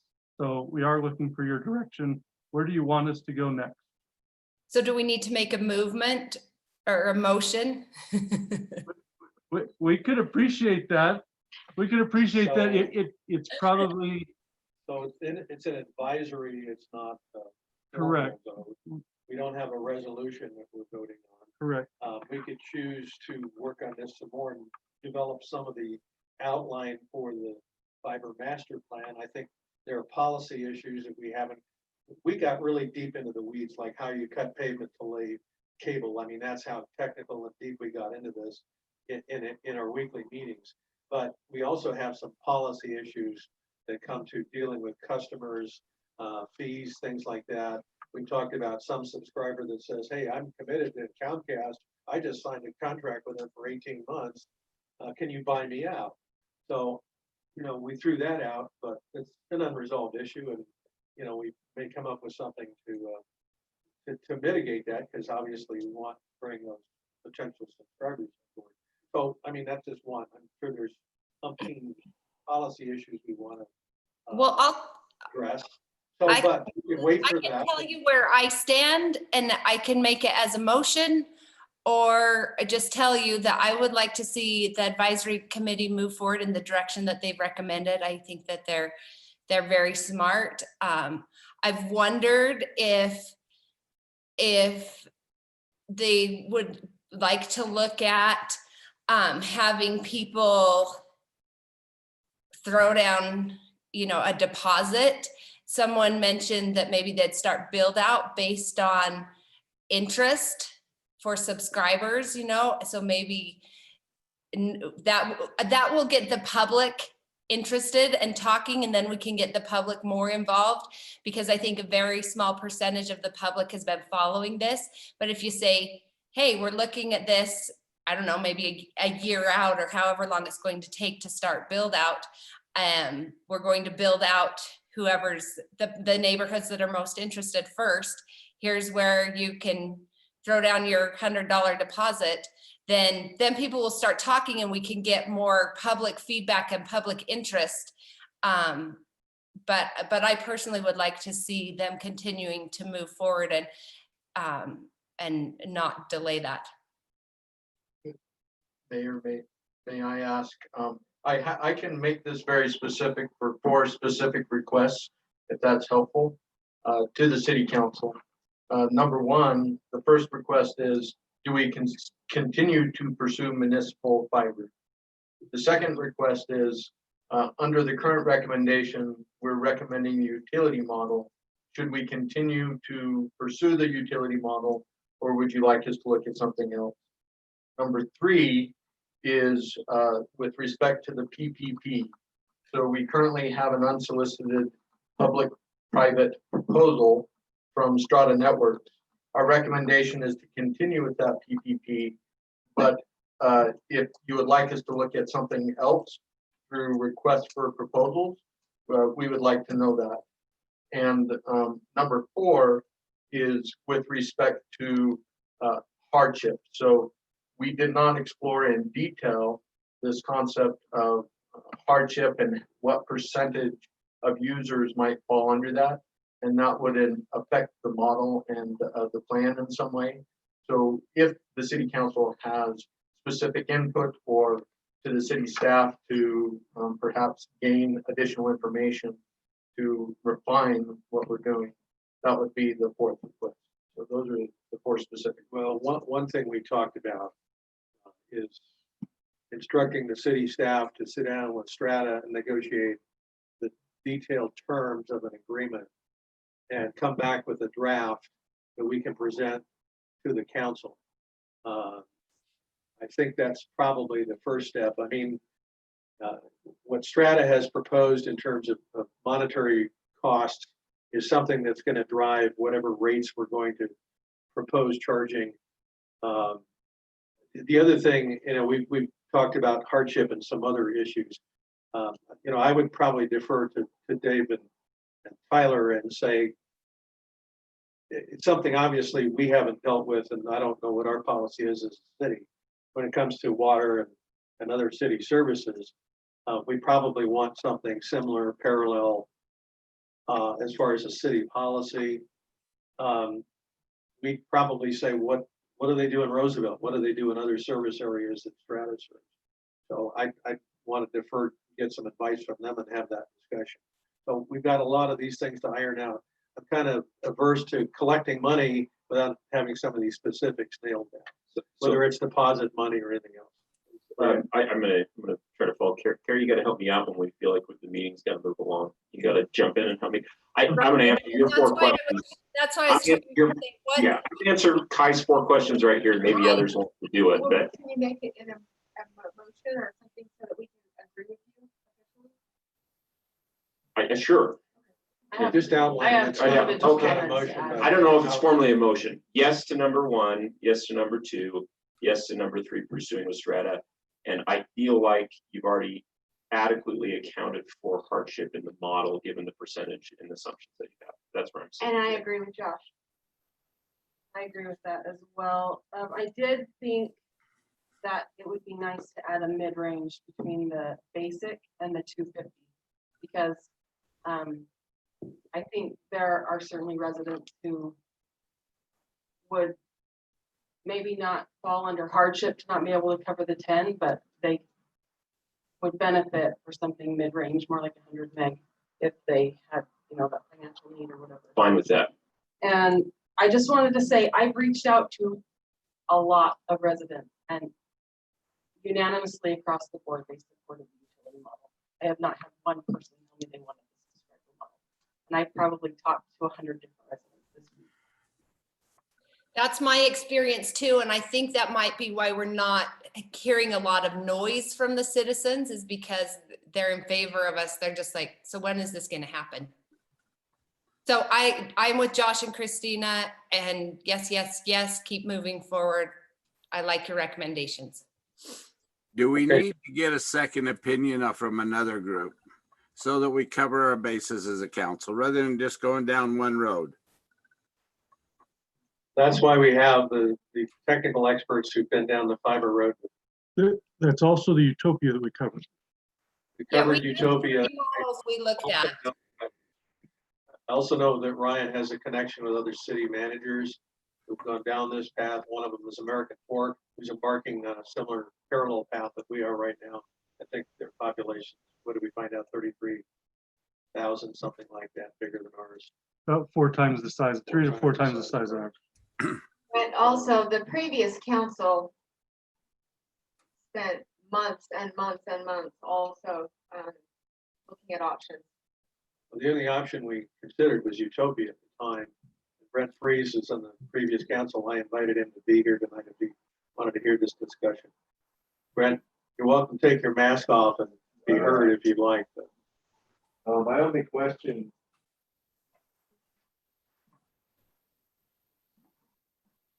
Brent Freese, Providence residents. My only question is, it sounds like it's a mostly unanimous, if not unanimous, decision to move forward. What is the timeline that we're looking at? So in the current PPP, I think the proposal is up to 3 years, but my understanding is that can be adjusted in the model. It may adjust the cost. Is that correct? And that would be for full build out. They would start building when they were available. But at that point, they could start building at that, but full build out would take up to 3 years. so I think that was inferred in the responses, but consumers would be being turned up as connections are completed. So in theory, the last connection would be completed prior to that 3-year time frame. So, if I understand correctly, instructing the city staff to move forward means specifically, we're going to sit down with Strata and we're going to negotiate the specific details of a contract. Right? See heads nodding? Okay. Good with that?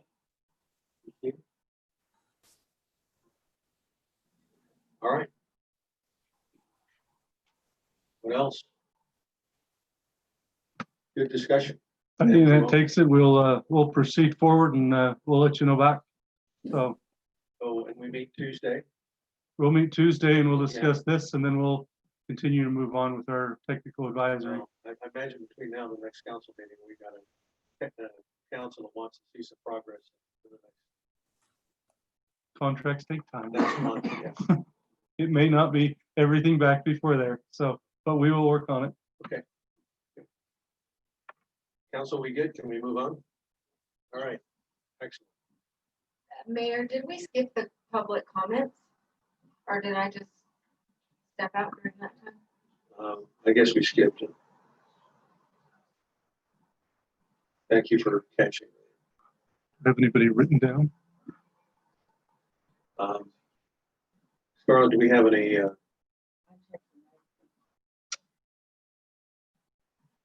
Thank you. On one particular agenda item, I relayed comments that I've received during the week. Right. So you should have those.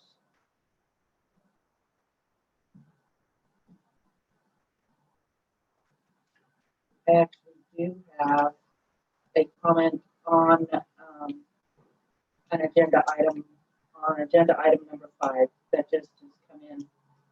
late this afternoon. So when we get to that, I can relay that. But Anybody in the audience have any questions, comments? We can open up the public comment portion. Kathleen, Kent, Brent, Michael. Other than Scarlett needs her mic. Scarlett needs a I know, I mic. thought about that after I said that. We gotta sorry. get the clip on mics. Okay, let's move on. Thank you for catching that, Christine. All right, so let's move on to item number 4, resolution 031-2020 parameters. Resolution authorizing not more than $2 million water revenue bonds in one or more series to finance water system improvements and related improvements, providing for the publication of a notice of public hearing and bonds to be issued, fixing the maximum aggregate principal amount, maturity, interest rate, and discount of the bonds, providing for the running of a contest period and related matters. Ryan, you want to? I will talk on this, yes. So I came to you before to ask whether you'd like to consider getting a loan to fund the water construction of our water tank / reservoir. That was asked of me. I went to the Community Impact Board. We asked for 1.7 million. They authorized for 1,990,000, which is more than our ask. But they said, if you'd like, we'll lend you up to that much. We were the only one that received more funding than we asked for.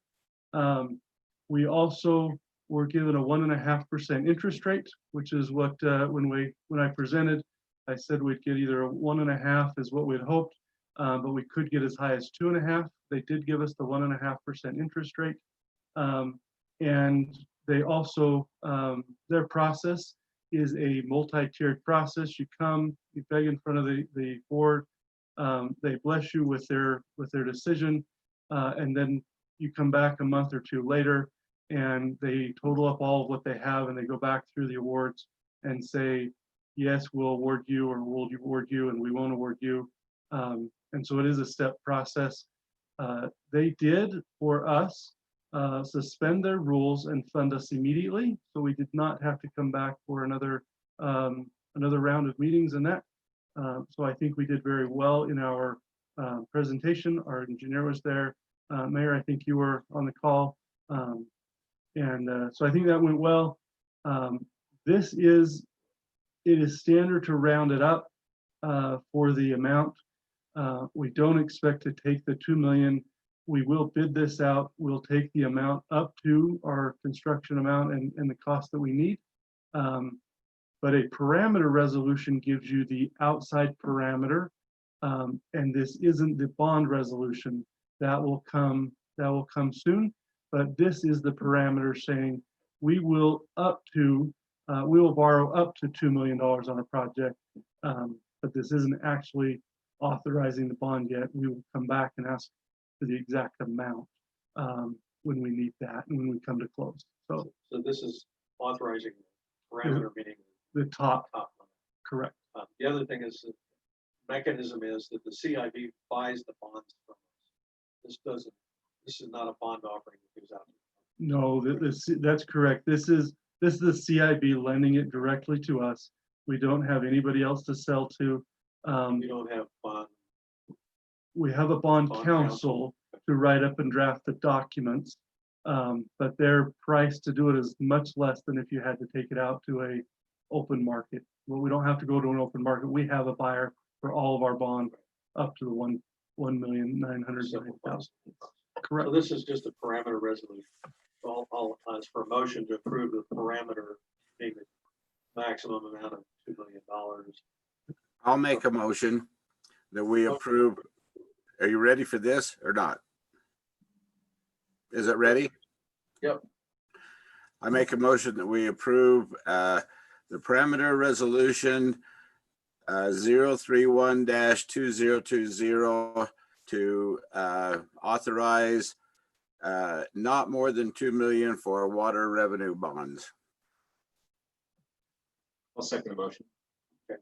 Motion from Councilman Scott, second from Councilman Paulson. Discussion, questions for Ryan, further? I just have a question. Why were they so generous with us to fund immediately and to give us the great interest rate? I asked really nicely, and I know most of them fairly well. Thanks to our city It manager. is not my first time at this board. He already So paid for it. if anyone questions Ryan's value, I mean, there's lots of examples. Thank you, Ryan.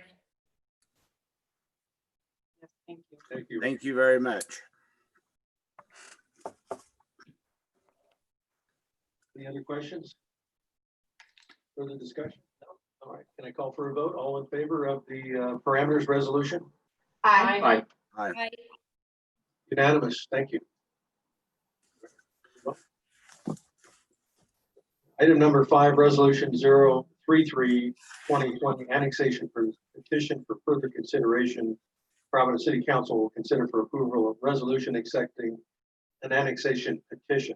This is accepting the petition for further consideration for parcels numbers 02, 096, 0035, a 5.51 acre parcel located in the general area of 580 West, 300 South, 02, 090, 0013, a 7.69 acre parcel located in the general area 310 South Highway 165, county address 1710 South Main, and 03002 0007, an 8.2 acre parcel located in the general area of 420 South Highway 165, 3 parcels.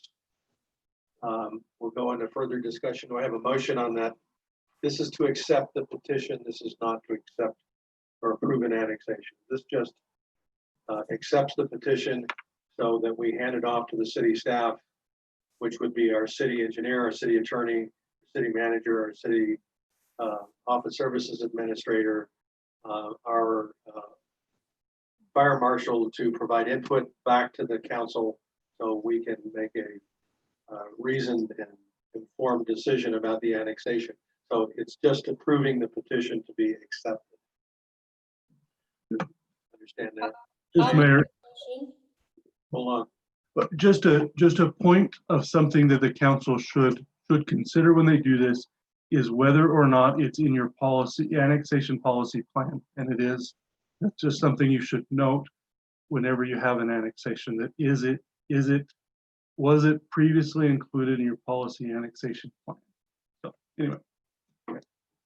Have a motion. I move Council, that we Kerr. approve item number 5, resolution 033-2020 for annexation petition for further consideration. do I have a second?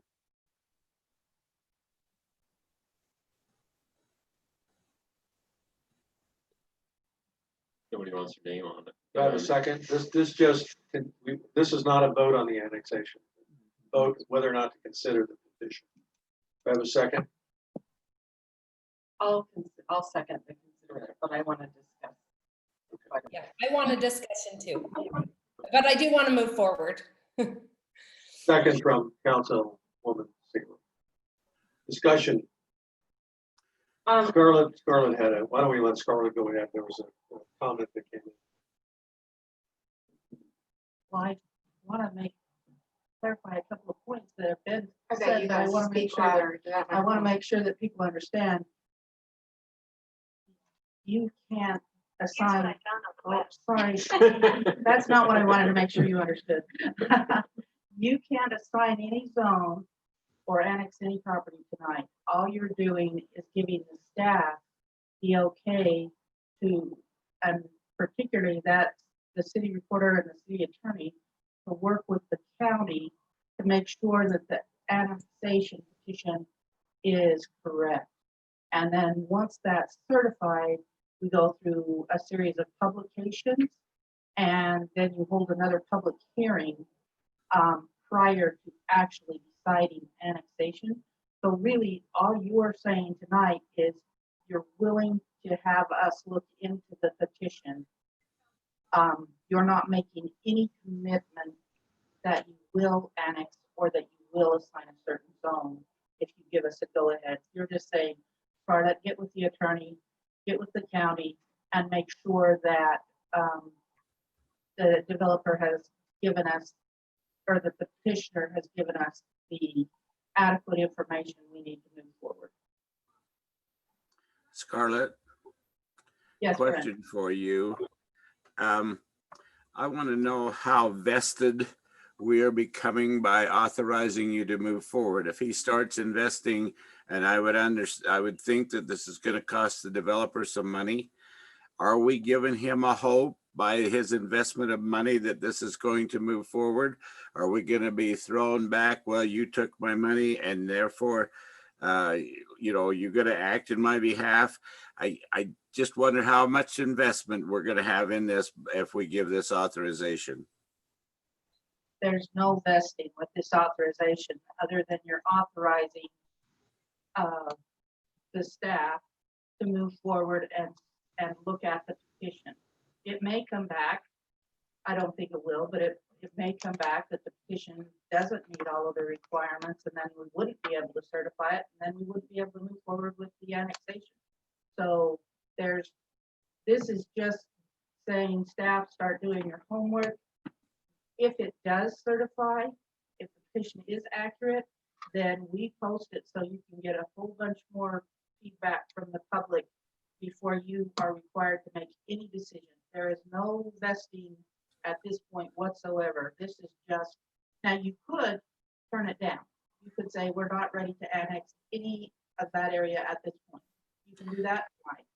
But if you want to consider, this is in your annexation petition, and there is another city that is actively trying to annex property that we have in our annexation petitions, because they have also included them in their annexation petitions. So At least Millville? one other city, Yeah. probably two. So Logan or Melvin? It can't be Logan, it's not, right? It's not continuous. But it's across the street. Is Logan across the county? Okay, so I think I understand that, and I actually think the other council members understand that too. I'm in favor of that.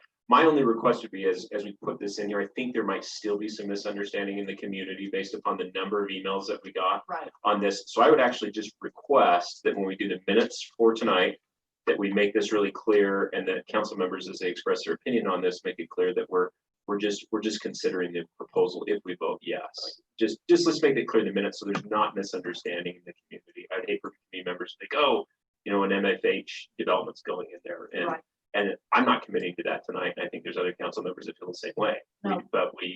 But there's some land there that we're interested in. Legally, you can't commit to that tonight. All you're committing to is authorizing the staff to start the process that the staff would start. I will let you know that this particular email that I got, and I will forward this on to the council members. It's from Tatiana Southern. I don't know if that's Tatina or Tatiana. Okay. And I apologize to her for massacring her name. She's unhappy with the petition to annex and assign multifamily high density to parcel 0209600035. She understands that the buyer and the developer plan to build 45 townhomes called Fox Meadows. And I am paraphrasing just a little bit, but I'm not changing her content any.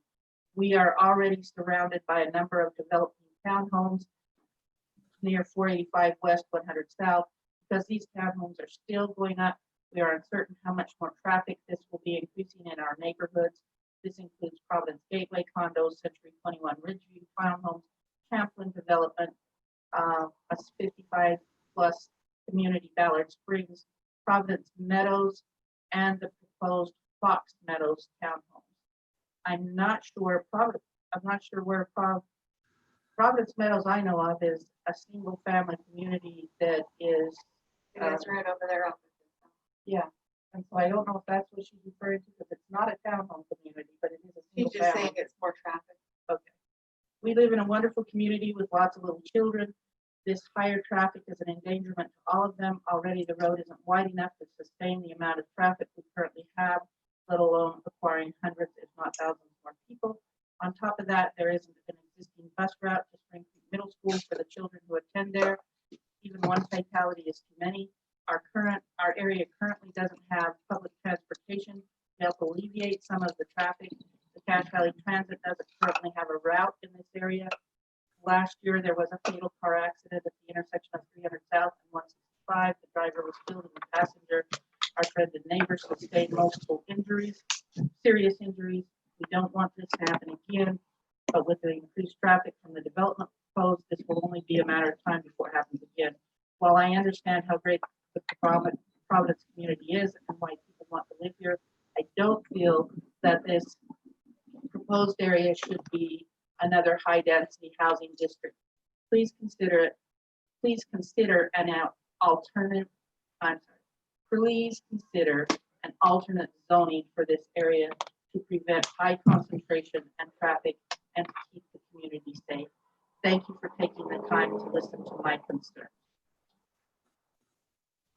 And then we do have the agent petitioners here.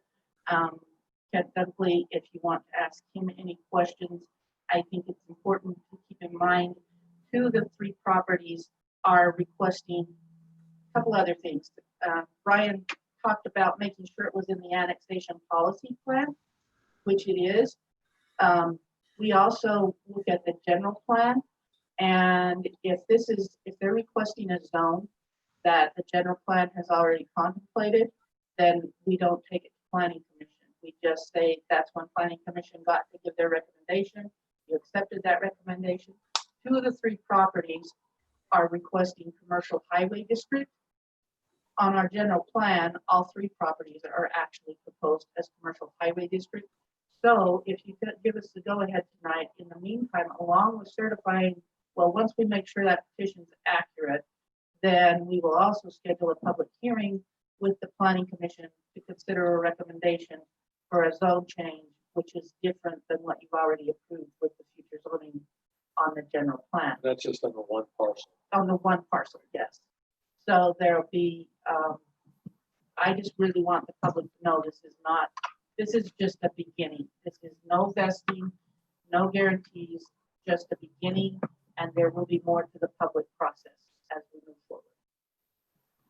Scarlett, I'm in favor of us moving forward with taking a look at it, but there's some big issues with it because bringing it in as high housing, residential housing, or multi-family housing, and your commercial, the UDOT's not going to let us have a lot of access.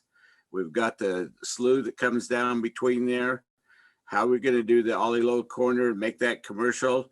How are you going to access the property in behind there? You're going to have to come in off of 3rd South or else far down on the highway on that other parcel. There's lots of things that are problematic with this piece and these things. And you go in and you plop down a high density housing on the best piece of ground. And then you try and figure out how to, as Providence City, where's your sidewalks going to go on 3rd South? How are you going to have continuity for kids to walk? Are you going to have turning lanes, the acceleration lanes on 3rd South to enter this property and be able to have the commercial or the high density housing? There are just so much that needs to be defined here rather than just pulling a piece out and say, let's build now because we can sell them right now. I'm not opposed to annexing it, but there's got to be a lot of work done to understand how this property is going to work. And there will be, as part of the process, even if you were to assign a zone, there's still a lot of work that has to be done before anyone can build on there. There would be, depending on the development that's coming, there would be traffic analysis, there would be geological analysis. There is still an awfully lot of work that has to be done. Even if you end up annexing, that doesn't give people the go ahead. They still have to come in and go through the development process. They still have to work with UDOT and meet their UDOT requirements. So I know if you want, I don't want to, never mind, I'm not going to say, because I don't want to be influencing anybody's decision. But I just want everybody to know that there will be more work done on it. It's not as simple as just annexing and all of a sudden they're building. I just want to say to Kent, I appreciate the application. I mean, sincerely, I think we, as a city, I think it makes sense to have that property in Providence. I think we'd like to pull that off. And I can only speak for myself. I'm willing to work with you and the applicants to make that happen. I know you've got alternatives as to where you want to shop that around or bring that land into different cities. Be nice to bring it in here. I know you've heard a little bit of the reaction to MFH tonight. No big surprise there. You've got MFH not far from your house, but if it's approved tonight to kind of continue those discussions, I hope you work with us and the applicant will work with us because I think it can be good for the city and profitable for the landowners that you're representing. So I can't go ahead.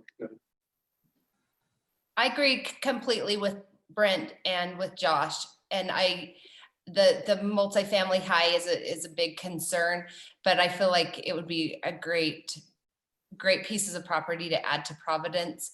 So my question is, on the plan, they are for commercial or highway commercial. So if they're annexed, is that what they come in as, or do we assign a zone at the time of annexation? The law requires that you assign a zone at the time of annexation. They're requesting commercial highway district. That's what the general plan says is commercial highway district. If you're feeling that you'd like something different than commercial highway district, then we would need to take that. You'd probably want to bring it in as agriculture and then take something back to Planning Commission and reconsider the general plan if you want something different than commercial highway district. And they haven't given us a clue, but on the multifamily, where they have asked for multifamily, that we already know we would be taking to the Planning Commission to get a recommendation on whether to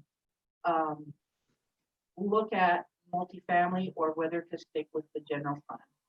So in our general plan, all three of these parcels are recommended for commercial highway district, or just two of the parcels? All three. So it would automatically, if it got annexed, if they hadn't requested multifamily high, it would go into Providence, not as agricultural, but as commercial highway. You would have to specifically assign one of those. But then if that were the case, it wouldn't go to planning and zoning, it would just go into commercial highway. Because through the general plan process, they already recommended, and Okay. you already agreed with the recommendation that commercial highway was given for that. Well, and I think there's a great value to our city to have them as commercial highway, but I think that, well, I'm ready to vote. I'm just going to make one more comment, and then I'll vote too. Annexation is different than rezone.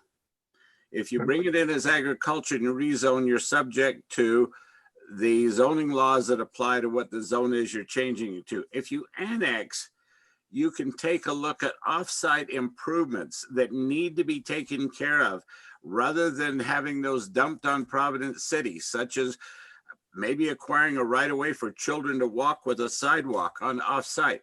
There are things that can be looked at in an annexation that cannot be looked in a rezone. So all that needs to be taken into consideration. I'm done talking. I have a question. I don't think the council's done asking questions. Scarlett, after this discussion with the council tonight, is it possible for the applicant, the petitioner, to go back and say, okay, I got some feedback here, I got the message, can I amend my petition and come back with multifamily medium for the council to consider the next go around? They certainly could do that. Along with Brent's question, one of the things that the staff will do, if the petition certifies and we start moving forward, then we will also start working on an annexation agreement where we will request certain things that we feel is necessary in order for this property to function well. And Brent's right, at annexation time, we can ask for a little bit more than we can at certain other times. So we will, along with in fact, we do it prior to the annexation.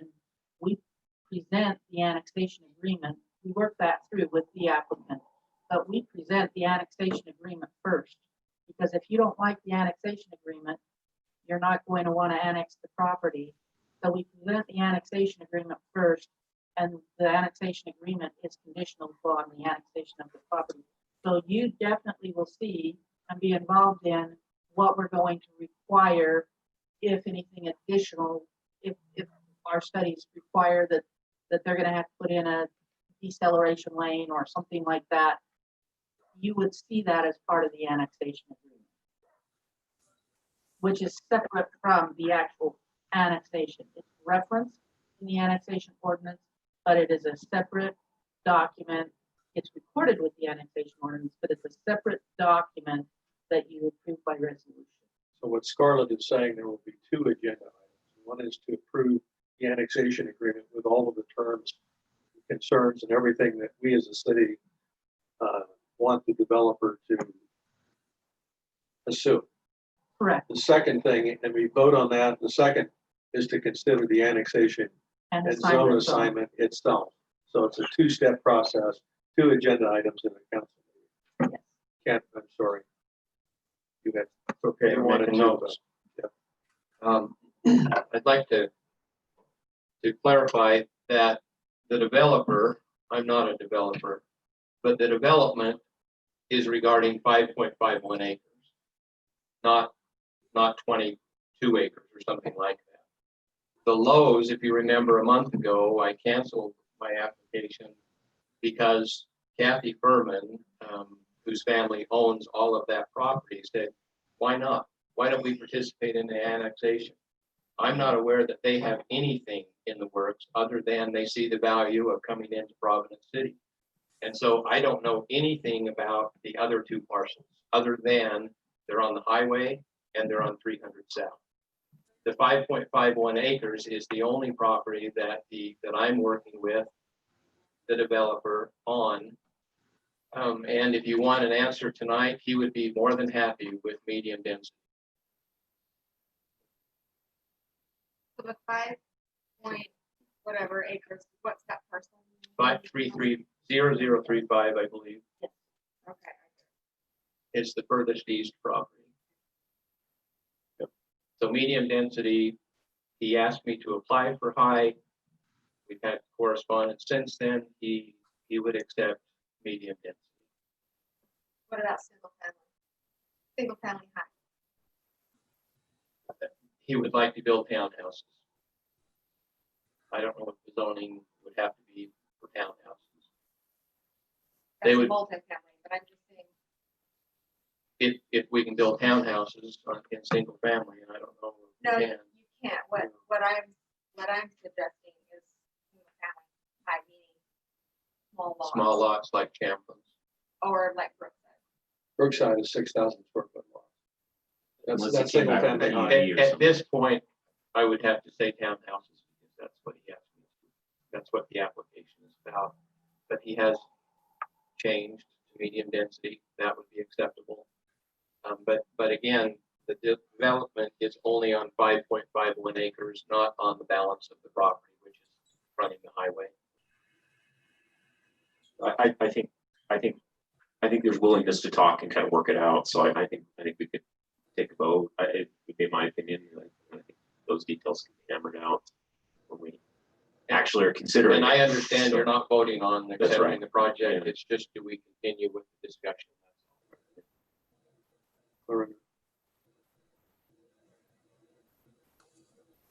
Council, we ready to vote? We have a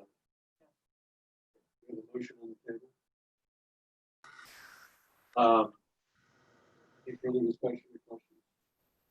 No. So when this comes before the council and we have the annexation agreement and the agenda item to approve the annexation, we can get into some of the weeds and the details, but I recommend that in the interim, some of the things like Brent brought up, the acceleration lanes, that we make sure all of those things are addressed in the interim before we have this on the agenda for the council to consider. So we make sure that we address those. That makes sense? Okay, so those are the things that Scarlett city staff are going to do and work with the developer on. All right, can I call for a vote? All in favor of the motion on the table to approve the petition for annexation? Aye. Signify by saying aye. Aye. I, I just want to clarify, it's consideration for the Right. petition. We didn't approve the petition for annexation. Right. That we're gonna talk about. I'll vote aye. I think, yeah, I mean, I. Aye. Aye. Anyway, AY, is that what it is? I. okay. I believe it was unanimous. Okay, any nays? All right, motion passes. Thank you. All right. Item number 6, resolution 034, 2020 CARES Act grant program. Providence City Council will consider for adoption a resolution establishing a grant program for businesses and residents using CARES Act funds granted to the city from the state of Utah's allocation of federal funds for coronavirus aid. Carl, you have this or Brian? I will take some and we'll tag team. We'll tag team on this. Keep in mind our allocation of CARES Act funds. We've been paid 2 of 3 payments. Our allocation is about $676,000. We have worked with the Sheriff's Department and the Logan Fire Department to identify what portions of theirs are wages, and with the Treasury Department's guidelines, we have determined a certain amount of of those 2 contracts that would be eligible to be able to be paid out of these funds. And so we've worked with them and have identified that. We have also identified a server upgrade here and other computer upgrades to be able to promote telecommunication, which is an allowable expense. We've also worked to update and have fiber into the building, and so that build out. So with all of those, we still have funds that we wouldn't spend in other means. We have taken a North Logan's proposals and what they did as a grant and how they worked theirs. So it's a proven one. It has been worked, and we've looked at others. And this would be a proposal to be able to do small residential grants based on their need and effect of COVID, and also grants to businesses. The business grants would be up to $10,000 a piece, so we're reserving somewhere in the neighborhood of $130,000 to $150,000 towards these grant programs. It is an eligible way to use the funds. We would evaluate those applications and formulate applications. What we are looking for is to be able to utilize the funds that have been granted or awarded to us. If we don't use those funds, they will be returned to the state. If the state doesn't use those, which I assume they will, if they don't, they would be returned to federal for other places to use. Not using it will not put it back into the treasury. At some point in that phase, somewhere the funds will get spent. So we can either choose to do this. This is an avenue that several other locations have done, is a common one throughout the state. And we're looking for your approval for us to administer such a program here in Providence. So that's an out. Can you tell me about the small residential grant portion? Is that for home businesses or is that? It's actually for residents. If an individual has been laid off, they could actually apply to that, and it would help. We would look at it being helpful towards their utility payments. And I believe it's $100 a month up to 3 months. We have, right? 4? Okay, 4 months. So You can certainly change the parameters of what we put into of what we're recommending. Remember, these all say draft on And it. we can change it down the road, like if we're not using those funds fast enough, we can come back a month from now and say, you wanna run this, Correct. what, six? We it's could 6 modify months? that, yes, Okay. yes. Well, not 6 months because we. Well, it have has to to use have- before December Yes. 31st, Right. but we could change it to make sure we exhaust the funds. If it was 6 months, we could go backwards and say, we'll award based on what you've seen, but we can't, the funds can't be awarded a month at a time. It all has to be spent before December 31st, we turn it back. Ryan? So all right, so for instance, take a bus driver. He was laid off in February, had no income coming in till it started back up in September. His economic loss was from February till the end of the school year. Can he apply for some assistance for that? Or does it have to be currently active that they're not got a job and can't meet their utility bills? We would look at, from the effect of the COVID, I believe our beginning eligibility date is when the closure was, March. Something like that. That's when we would look at it, Brent. On the utility bills, we're looking at it too, more on a first come, first serve. First serve. They do have, because quite frankly, we did not want to get into having to do hardship or certain things like that would end up involving people from Bragg to help us go through the applications and getting information that we really don't want to have on hand actually. And so, but we would verify that they did either have they lost their job, they were furloughed, they had a reduction in income. They do have to prove that they did have a reduction. And then right now we have for up to 4 months if it was somebody that, and the other thing that North Logan did, and I believe ours is written the same way, you had to be current on your utility bill at the time. So in other words, they couldn't claim hardship that they weren't for back from December and January, December of 2019 and January of 2020, because that wasn't impacted by COVID. They can only claim from the time that they were impacted with COVID or by COVID. The other thing is it can't be revenue replacement. So we can't automatically say, we'll award this and we'll just keep it and apply it to your utility bill. That's not allowed. We can't do a revenue replacement. It is a grant and we would issue it by check. The recipient. Correct. And they have to do something with it. If we get toward the end of December, can we give it to CAPSA or the family? I don't know that those would be eligible entities, but we would have to look if they would be eligible under what we have been, the guidelines, the amounts we've been given. There's been other buckets, and I know they've gotten some from a different bucket. I don't know whether that could come from ours. We'd have to look.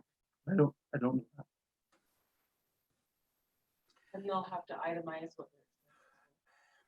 They will have to itemize their effect. They'd have to show their effect. The business does have to do a little bit more than what a resident has to verify.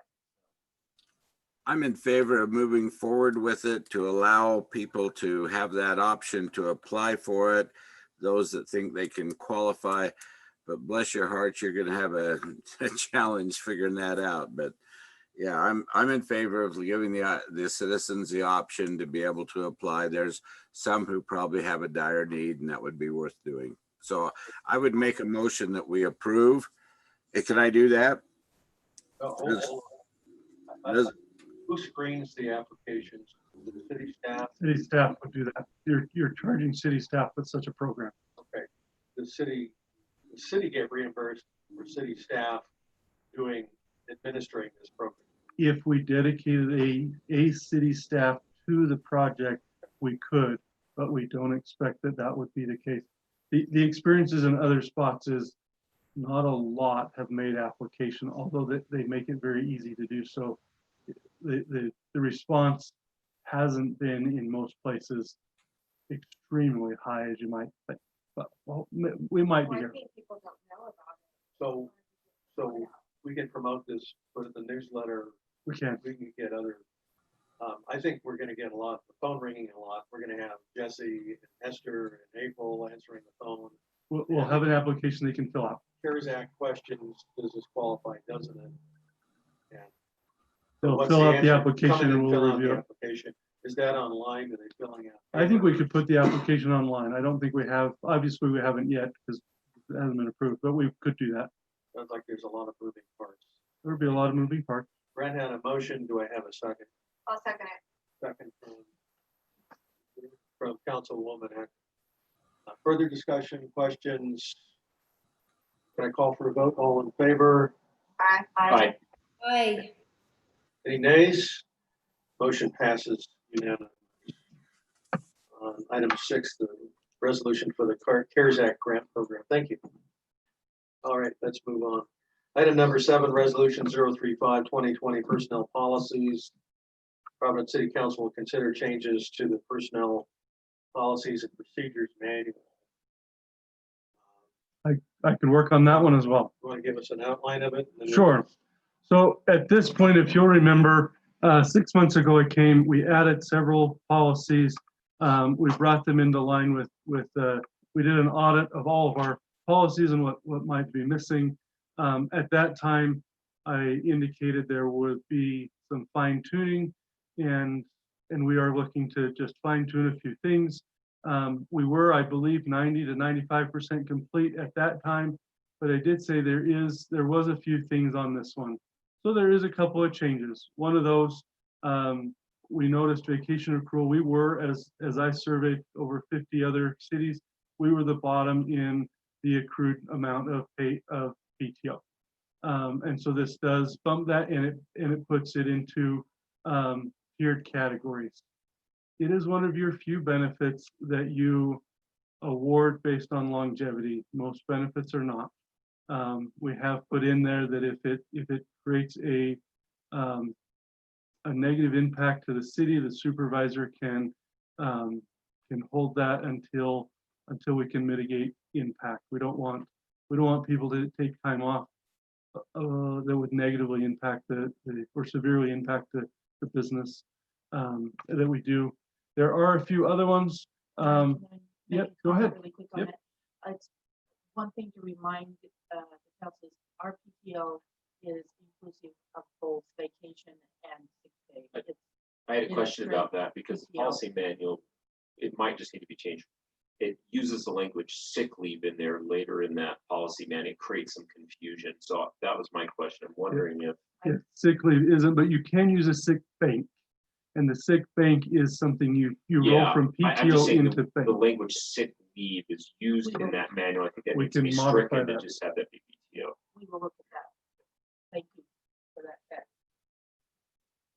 There was one other catch, that it was a policy code, not city code in one of my references. And we will make that update. There's also a reference in there. I think it's, what is it? Well, I can remember what it is. It says breast in there instead of best, I think, just so you know. Go back and find that one. There is the lactation that is talking. No, this is Okay. not the lactation chapter. It's I was gonna say, there is a It's a lactation. typo and it creates a great headline and I forget exactly what it is. but If I you gotta- find it, let me know. and I I got a will find chuckle it. out of it, you know.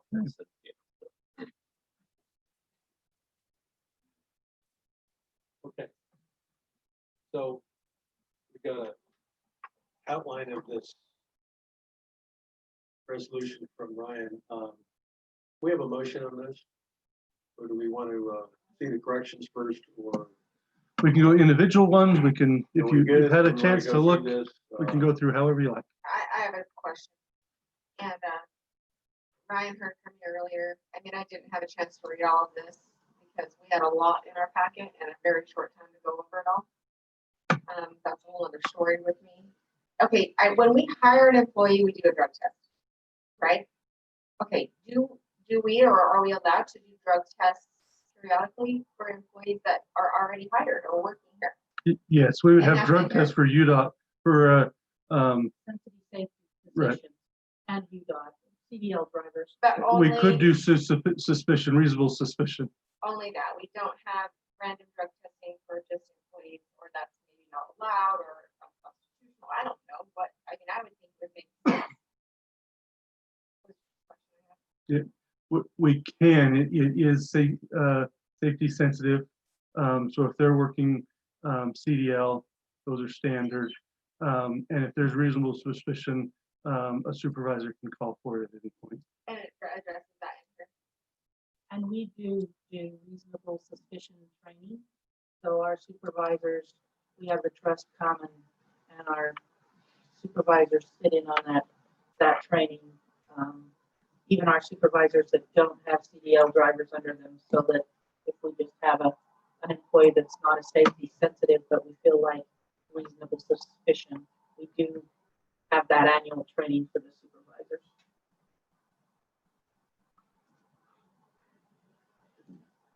Ryan, just a couple comments from me. I don't know. One would be there's some language in there that says something to the effect of if there's a variation to the policies and procedures manual, the city manager may has the authority to go ahead and allow that or something. I'm fine with that. In that instance, I would like the city council to be notified if the city manager makes any decision that's in variance to the policy and procedures manual, that we'd be notified of that. Yeah, some of these are like, Yeah. an example would be, and first of all, it was in the previous policy, it was a different section, so it did get moved. I think Brent made a comment that it should be in a different section. So it's not necessarily, it is an add, just in moving that around. But for instance, if an employee has a vacation that they come and they need to take a vacation, but maybe their anniversary date falls on an odd point in the week, and we say, you know what, this is an individual circumstance. We might modify that date to match up with a payroll period.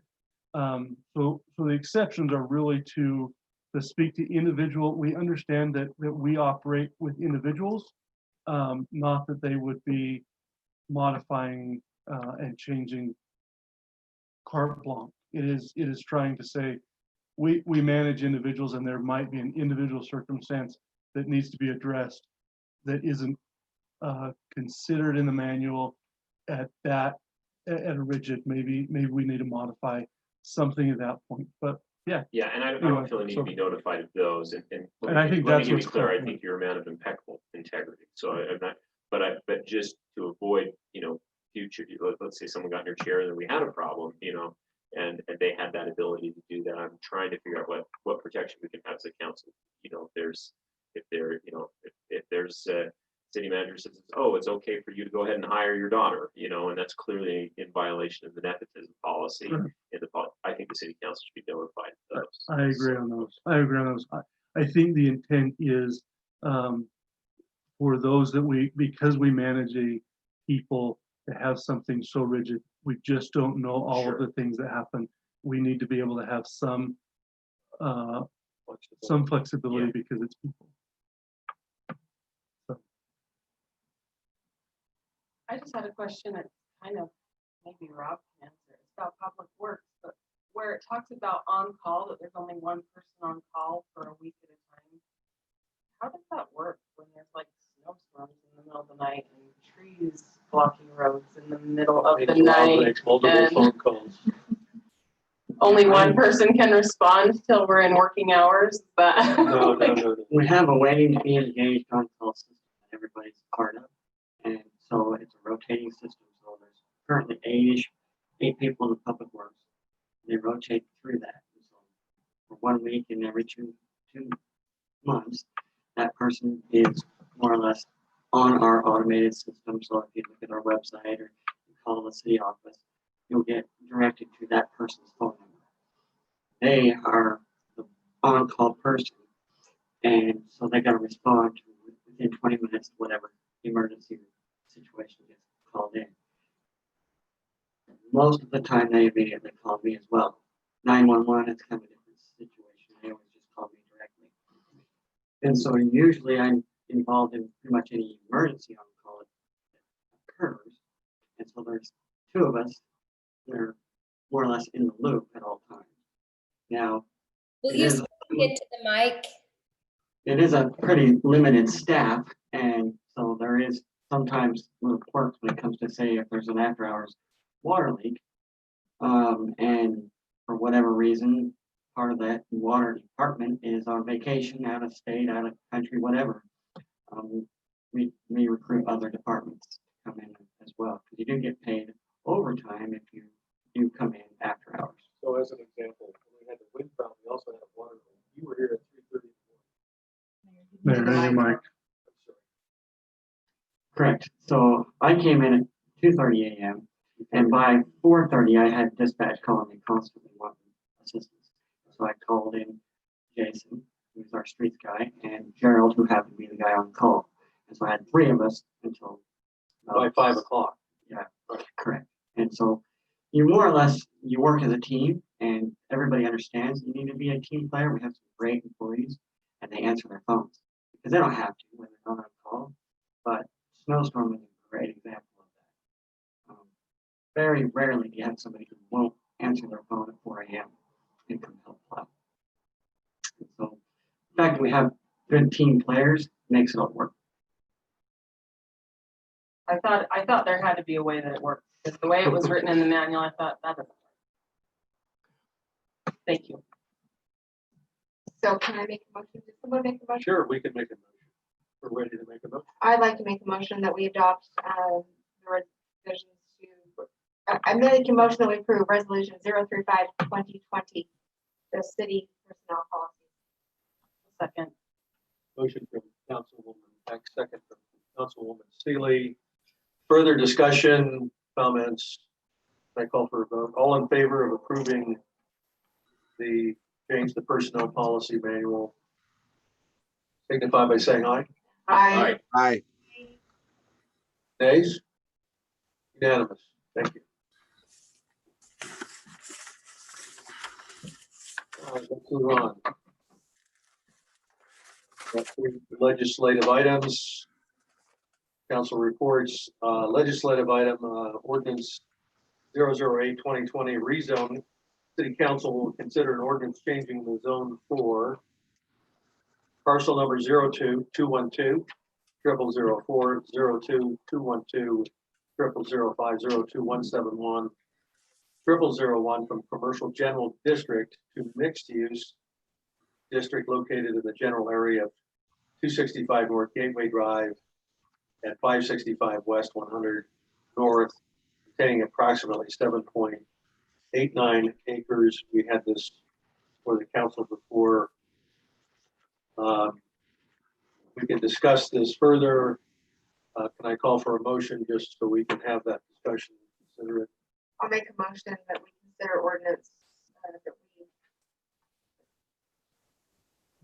we approve ordinance 2020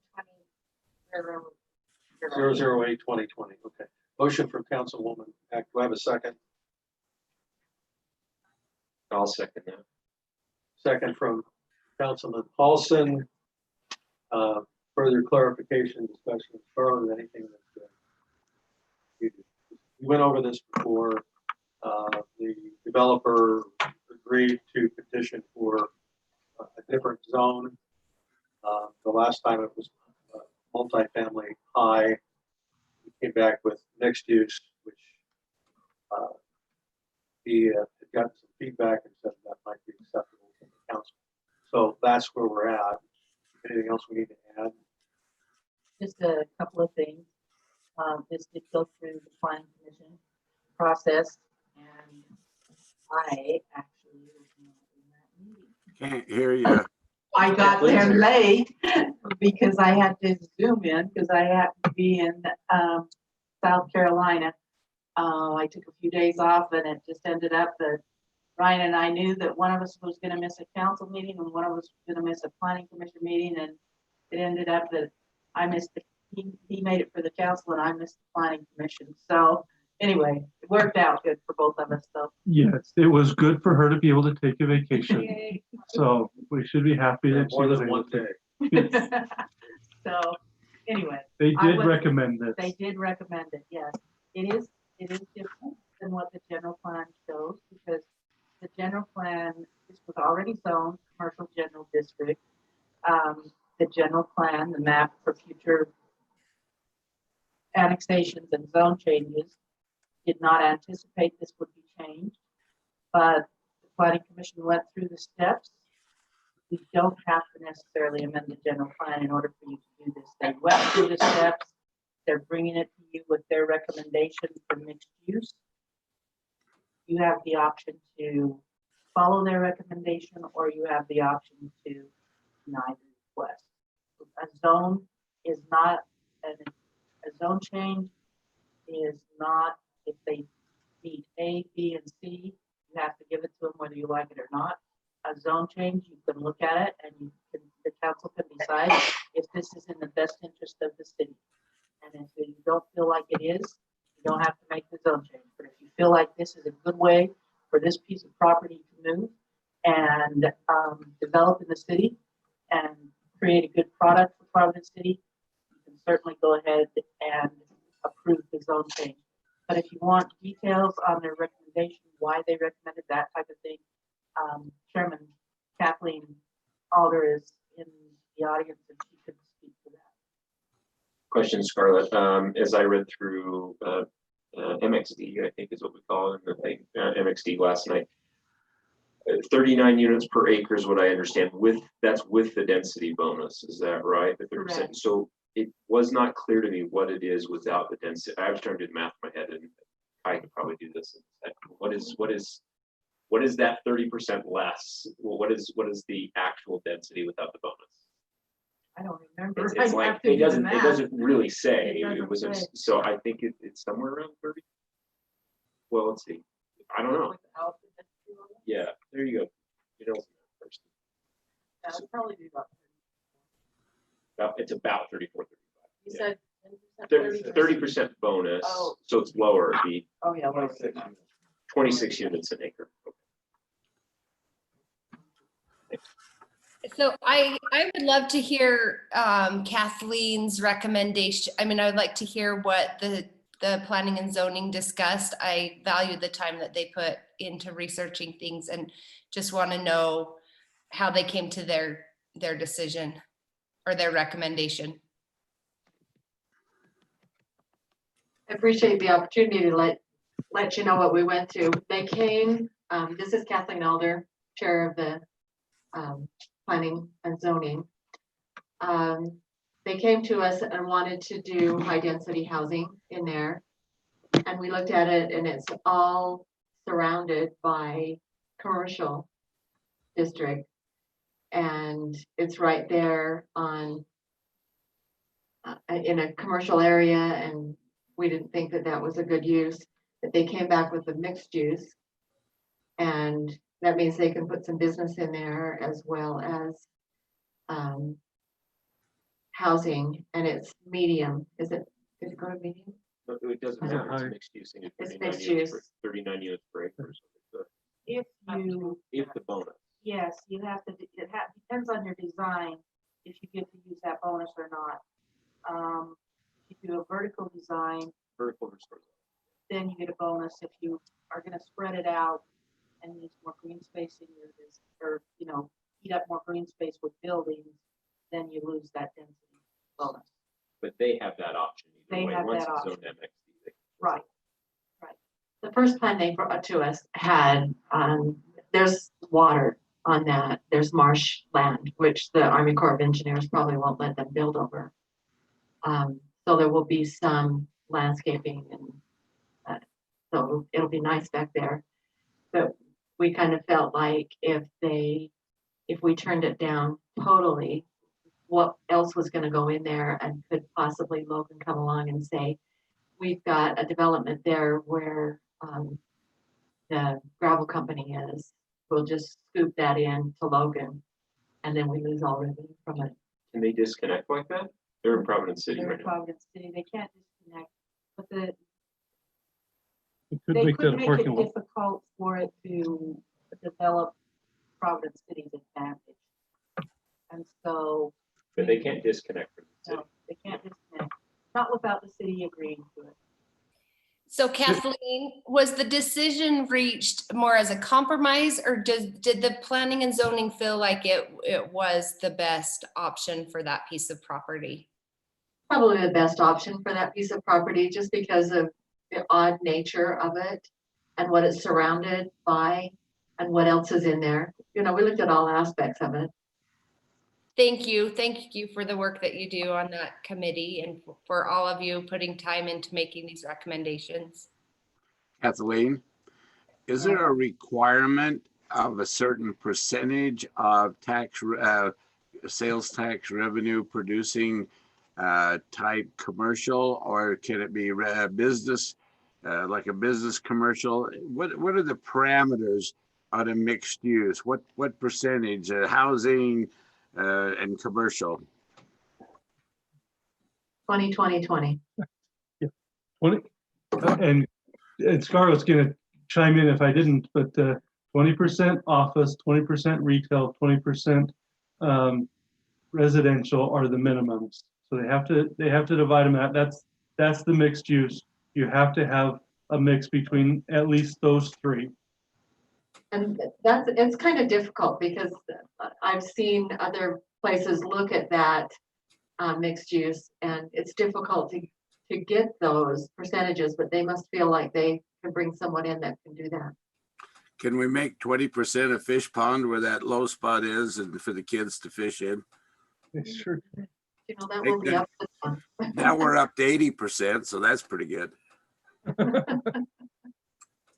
Well, why don't you call them up and tell them that that's your idea? You know, I've already talked to him about it. I have. And if he gets this changed, there could be a possibility that we could talk to him about doing this. Is this the Danes? Well, we're gonna lose the miniature golf, so I guess that's a good replacement, right? It is. Kids need a fish pond, picnic area.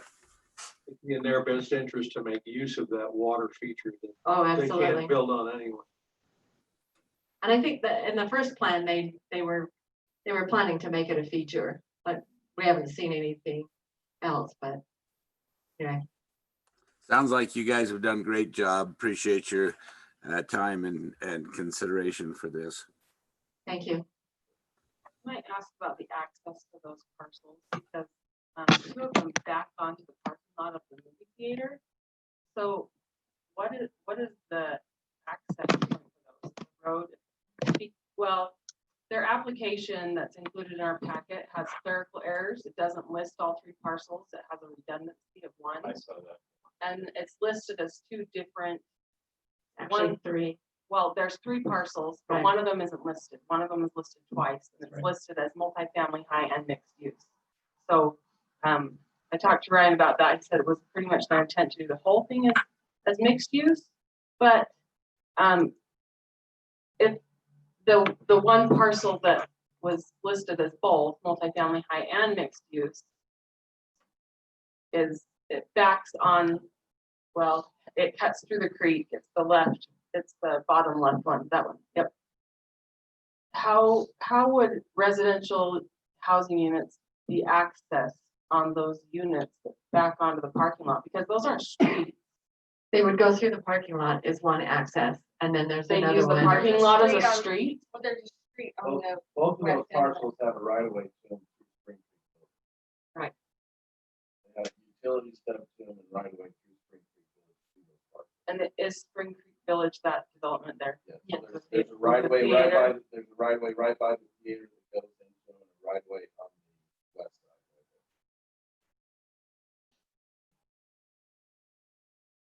I have a question. Can you like move your mouse up and down so they can see where that is?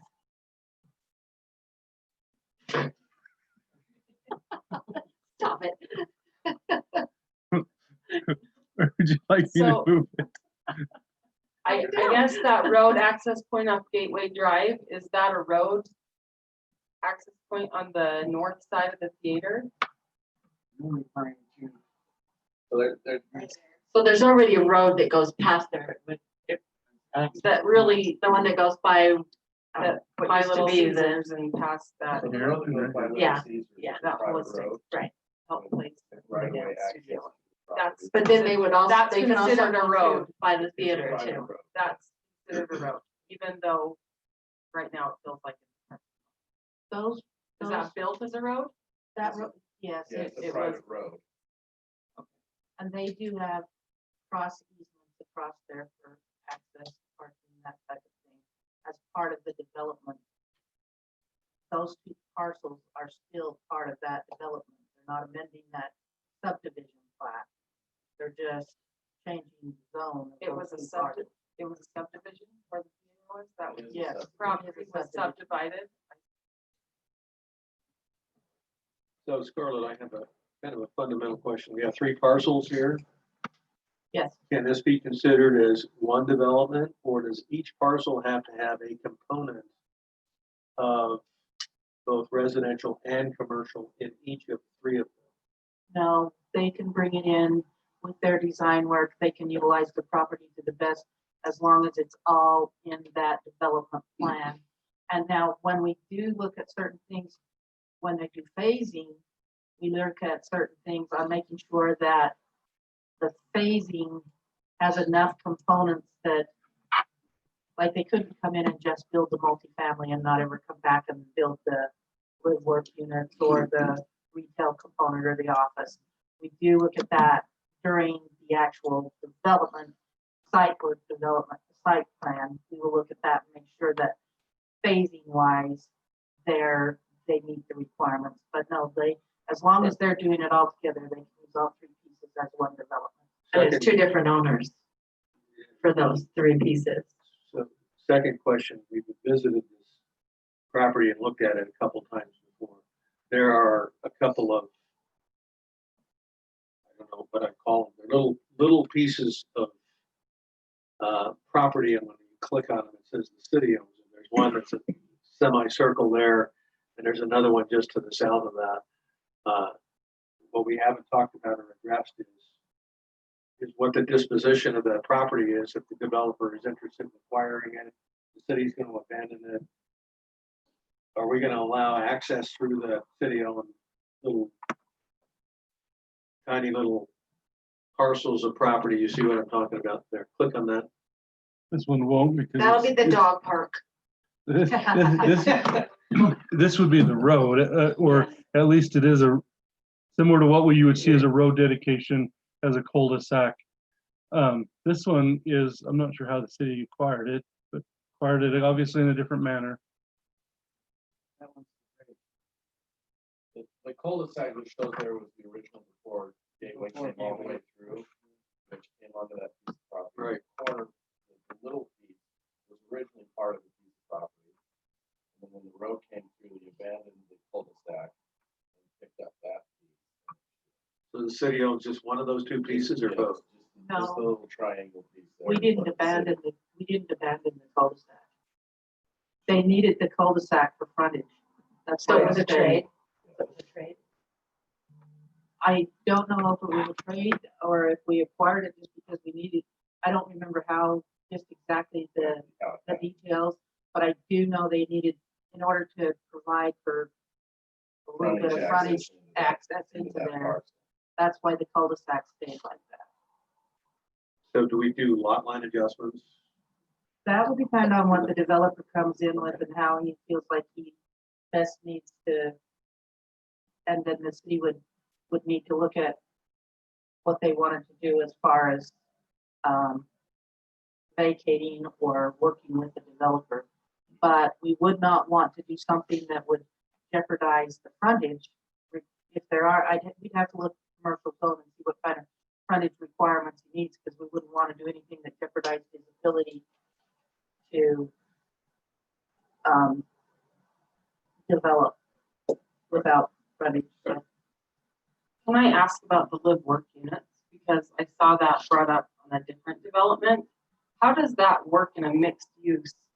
How do you decide what part of it is like office space and what part of it is residential? Like, can they count it twice? How does that work with the unit? of You would that have nature? percentages. we would have percentages. We talked with our attorney. Some of that is, and Ryan and I talked too, some of that we're just going to have to work through with the design. On the live work units, there would probably need to be some type of deed restriction or something so that somebody couldn't come in and say, yes, we're gonna have our salon here. And then once they get approved, convert it into another bedroom or something. So there would have to be some type of deed restriction things that go along with that. Those things, that'll come once they present a design to us. I've got a question. For Kathleen, I'm wondering, and this might be stupid, but those pieces of property that are owned by the city, could we use them in some way? And maybe they're necessary. I don't completely understand. But could we use them in some way as negotiating leverage to work on transitioning that wet section to a fish pond or some kind of open space park? Like, is that, or do we need those pieces of property?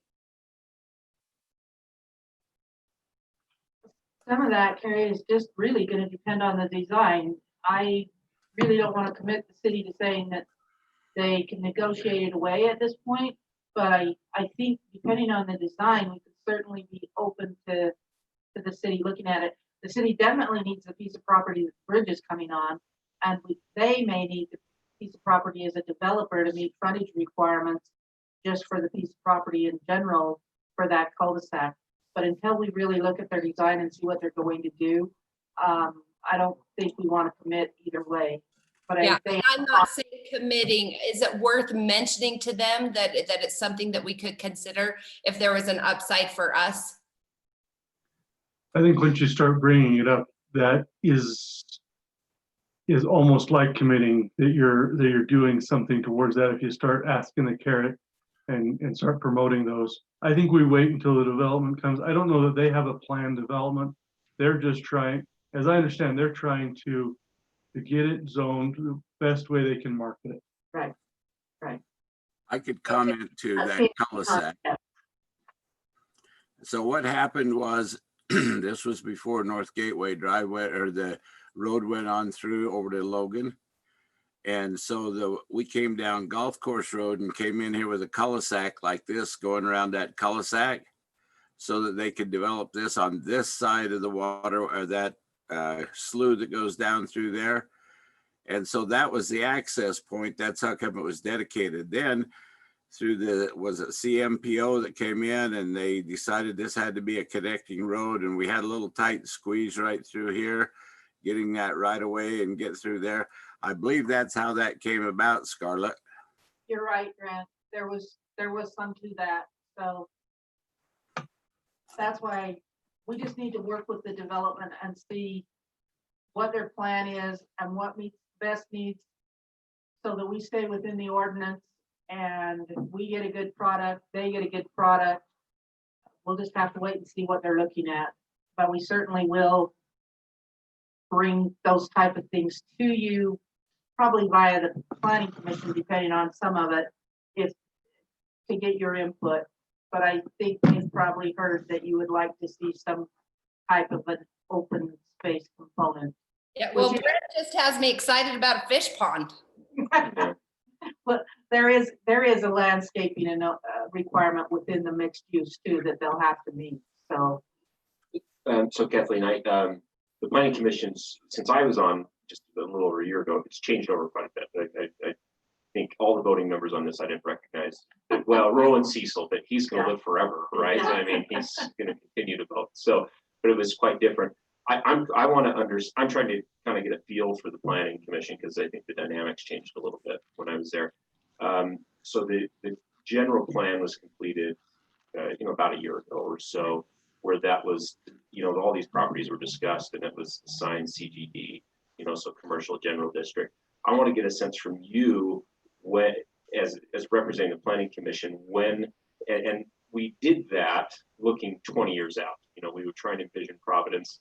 What do we want 20 years from now? These days, one day does it. And that's what I'm wondering. So I was always very cautious to deviate from the general plan because I knew that a lot of process went into that, and there was some vision there. But there's new planning commission, and and I'm seeing at least in one instance, let's we can go ahead and tweak the general plan. I want to get a sense from you why you feel this is why we should deviate from the general plan in this instance. As you look at where Providence is going and where the world is going. I mean, who can even define what commercial is today? Mhm. None of us have a definition for that. You know, big box stores are talking about going under. All sorts of things are happening. Lots of chain stores are going out of business. So we don't really know. We don't have a crystal ball that says this is what commercial is going to look like 2 years from now. So what we're looking at is how can we best serve Providence, get the tax dollars that would come from something like this, but still preserve some of the integrity of what the planning commission and the council did in putting that planning document together. I think if we're inflexible for these types of things that come up, I think we're not serving the city well. So What's your take on the recent commercial development that's gone over in Logan, the other side of the river over there? What's your feeling on that? The hotels they added, the commercial property things. Do you like that development? I think it made a nice entrance to the city rather than those already trees that were there. Yeah. And if we can support those kind of buildings and have the right kind of businesses come in that produce revenue for us. I mean, honestly, that's what we're all looking for is revenue to be able to run our cities and make them work and support the families that live in the areas where they live. So I would support those kinds of things. And I think the commission is made up of people who are willing to make things work and to think outside of the box and see what makes sense for the city of Providence. Yeah. Do we have a hotel in the city other than the Old Rock Church? We don't. We don't, right? I think the location for this is ideal for this. It's kind of tucked away in there.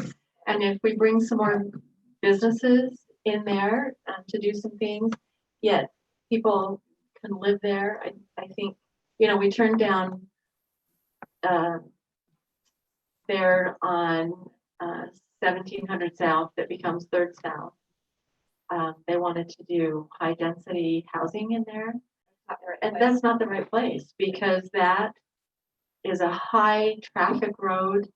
And I can't even imagine. I mean, it's hard enough. I have the farm on the other corner and it's hard to get in and out of the driveway, even if it's a driveway that's further back. And so that just wasn't the right place to put the high density housing, any housing actually. So. Well, this also, there's other housing over there. There's some employers. I mean, literally, if this place, people can walk to work.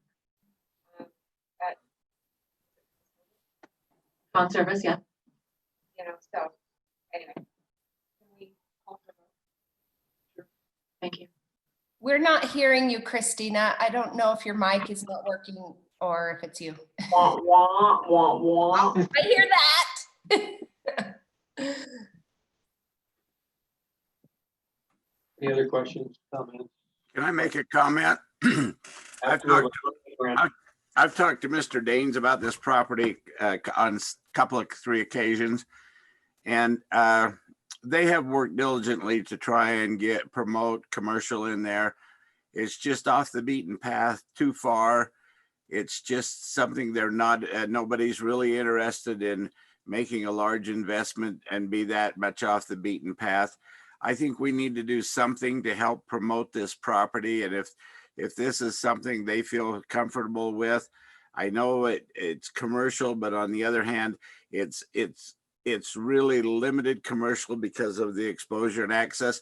And if Kilgore sells that piece of property across the way where Johnson's was, you can bet they'll be looking at something they'll want to take that piece too. So I think it's wise that we give consideration to the Danes and let them have an opportunity to try something else to see if they can't promote a better use of this property. They've had it an awful long time. It's been 20 plus years that they've invested in it. Well, since the theaters were built, and it's been a long time. I think we ought to try and help them out myself. Good point. Scarlett, to my recollection, we have a mixed-use commercial zone in our city code, but it's never been assigned to any parcel. Or has it? The one. sorry. It's been assigned to the parcel directly, the east portion of Alder Square, right along Gateway Drive. So behind Tractor Supply, behind Macy's. Behind Macy, that's mixed. There's, yes, that's mixed use. I thought that was And we commercial. actually have a developer that is Right. really interested in mixed use there right now. We'll see Yes. how that goes. Yes. Good. I believe I was on the planning and zoning when mixed use became a zone. And the idea was for properties just like this that would transition from commercial to mixed use. I would love to see them be successful with this, as a transitional property. So this would be the first one to actually develop, most likely. Guess it depends on how quick they get their development plans in, because we do have a couple other people that really are considering mixed use. So. If I can just say, I think it would be great if we could have some kind of a model developed here that people throughout the state would come and look at. Right. So it would be nice for them to get that in and get it successful. Ready to call for a vote? All in favor of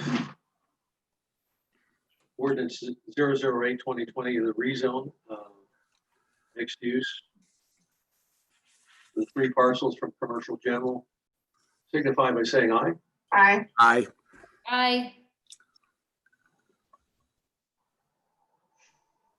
I'm a nay. I have 4 ayes, and so we have 1 nay. Measure passes 4-1. By the way, whoever was running the camera, thank you for shifting it so we could see Kathleen. That was nice. That was Ryan again, paying for himself. Brian. Cameraman, Cameraman too. grant writer, Aye. negotiator. All right, let's move on. Item number 2 under legislative items.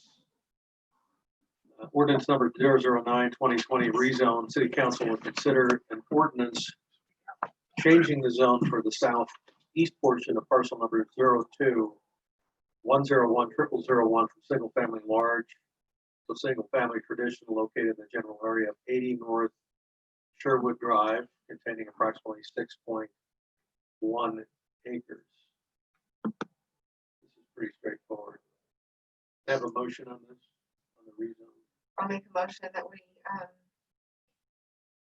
adopt ordinance 009-2020, the rezone from single family large to single family traditional on general area. Motion from Councilwoman Eck, do I have a second? Do I have a second on the rezone? I'll second.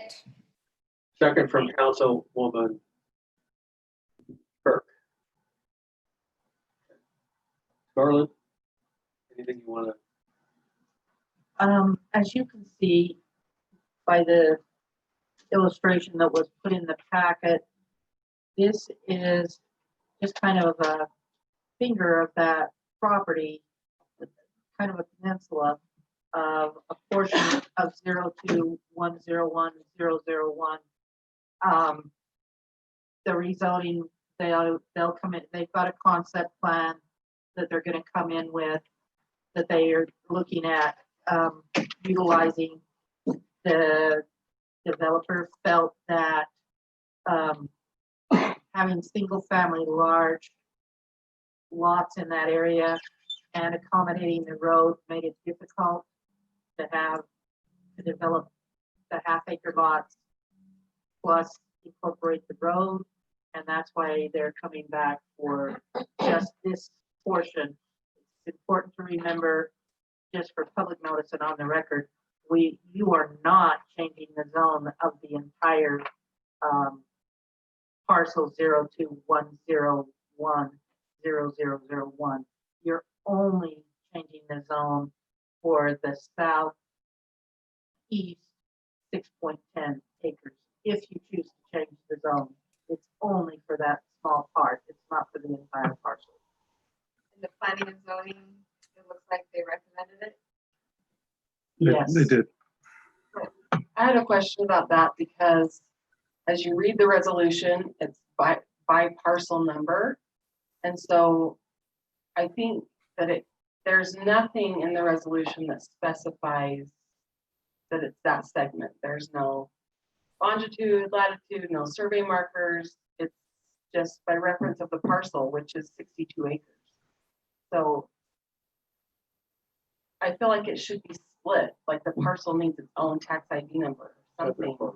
It needs to be a separate parcel because otherwise, as the resolution reads, it's authorizing not for the picture shown, it's authorizing by the parcel, which is 62 acres, not 6 acres. So one of those things, to Councilwoman Seeley's point, is it kind of, they don't want to go, I mean, they're in through the subdivision process. So they're going to divide and subdivide that piece.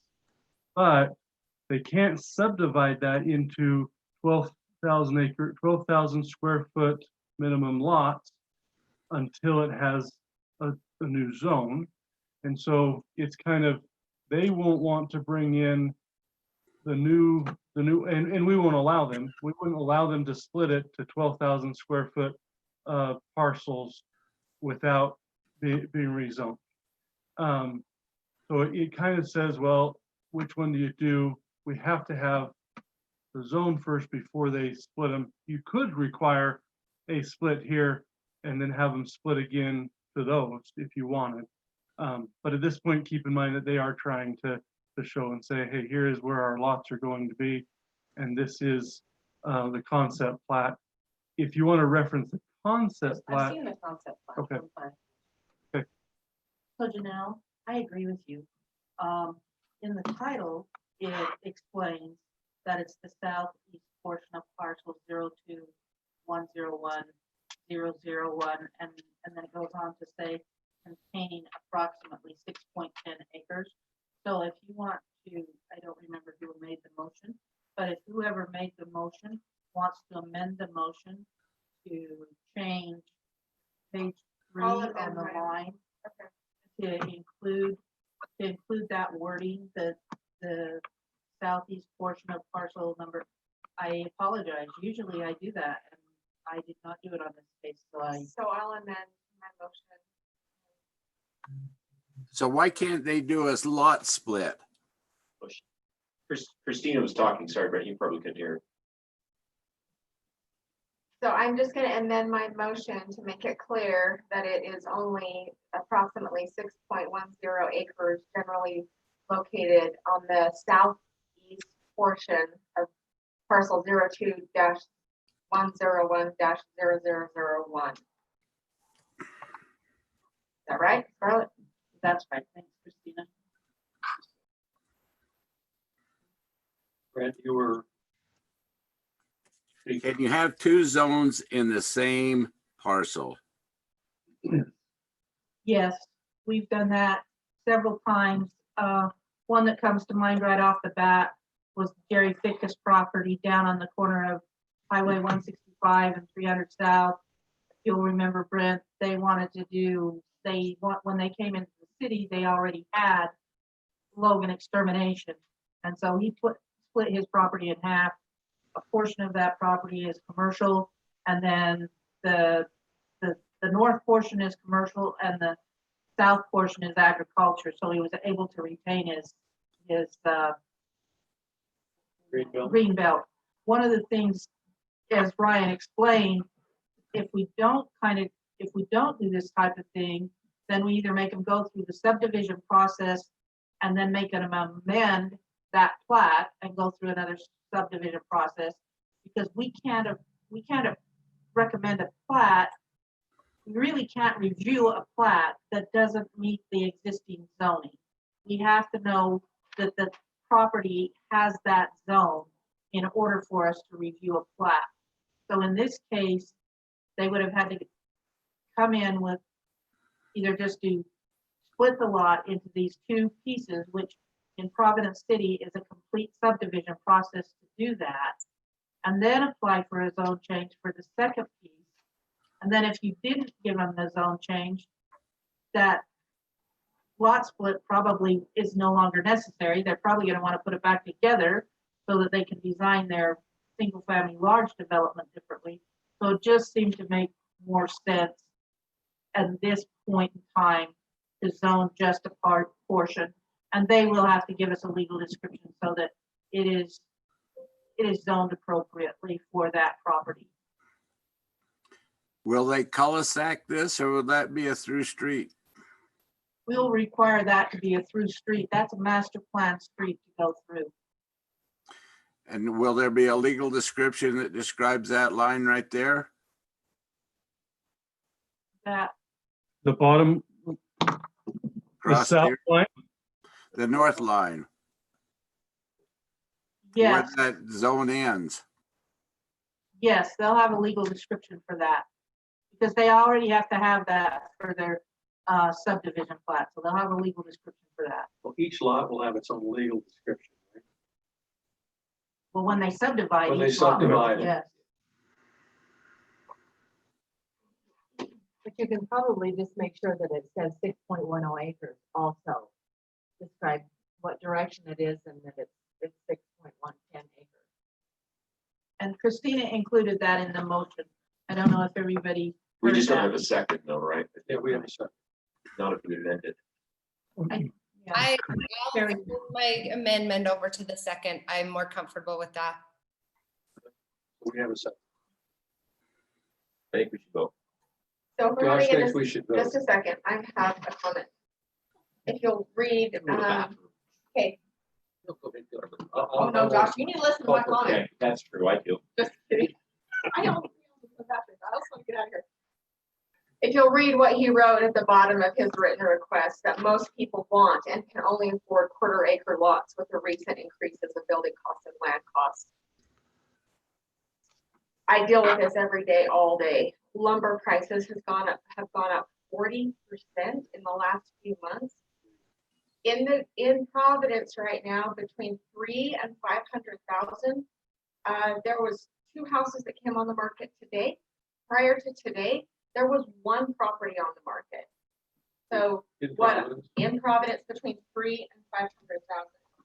So what I'm saying is there is a housing crisis that is bigger than any of you realize.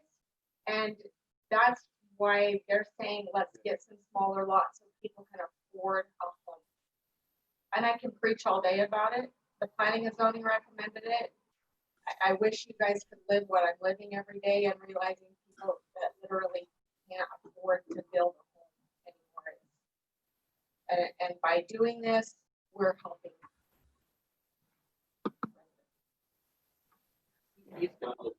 I'll wait for the vote. You gotta vote. Anyone else? Josh, are you? I'm ready. When others Josh are. is ready. We can go. I just wish that the smaller lot size translated into a smaller price tag.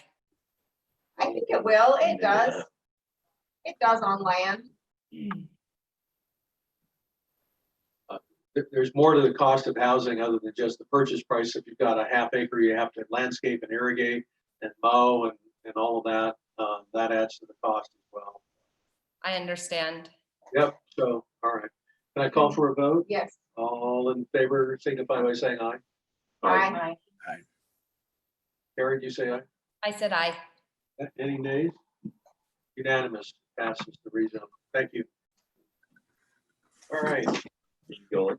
Going. I can't go at the same time. It's going to go. I won't call for motion. Ordinance 010-2020 electronic meetings. City Council will consider an ordinance amending Providence City Code Title 2, Chapter 3, Historic Preservation Commission and Chapter 4 Land Use Authority by adding electronic meeting information. Scarlett, is this yours?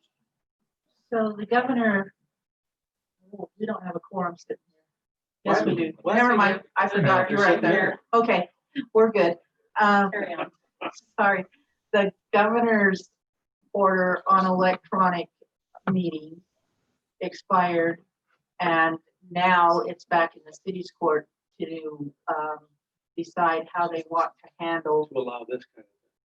Yes, and so, but it's not, it has to be each, the way our ordinances are written, we don't have one general ordinance for meeting, one general code for how meetings are done. Each body kind of has some say within the ordinance on how their meetings are done.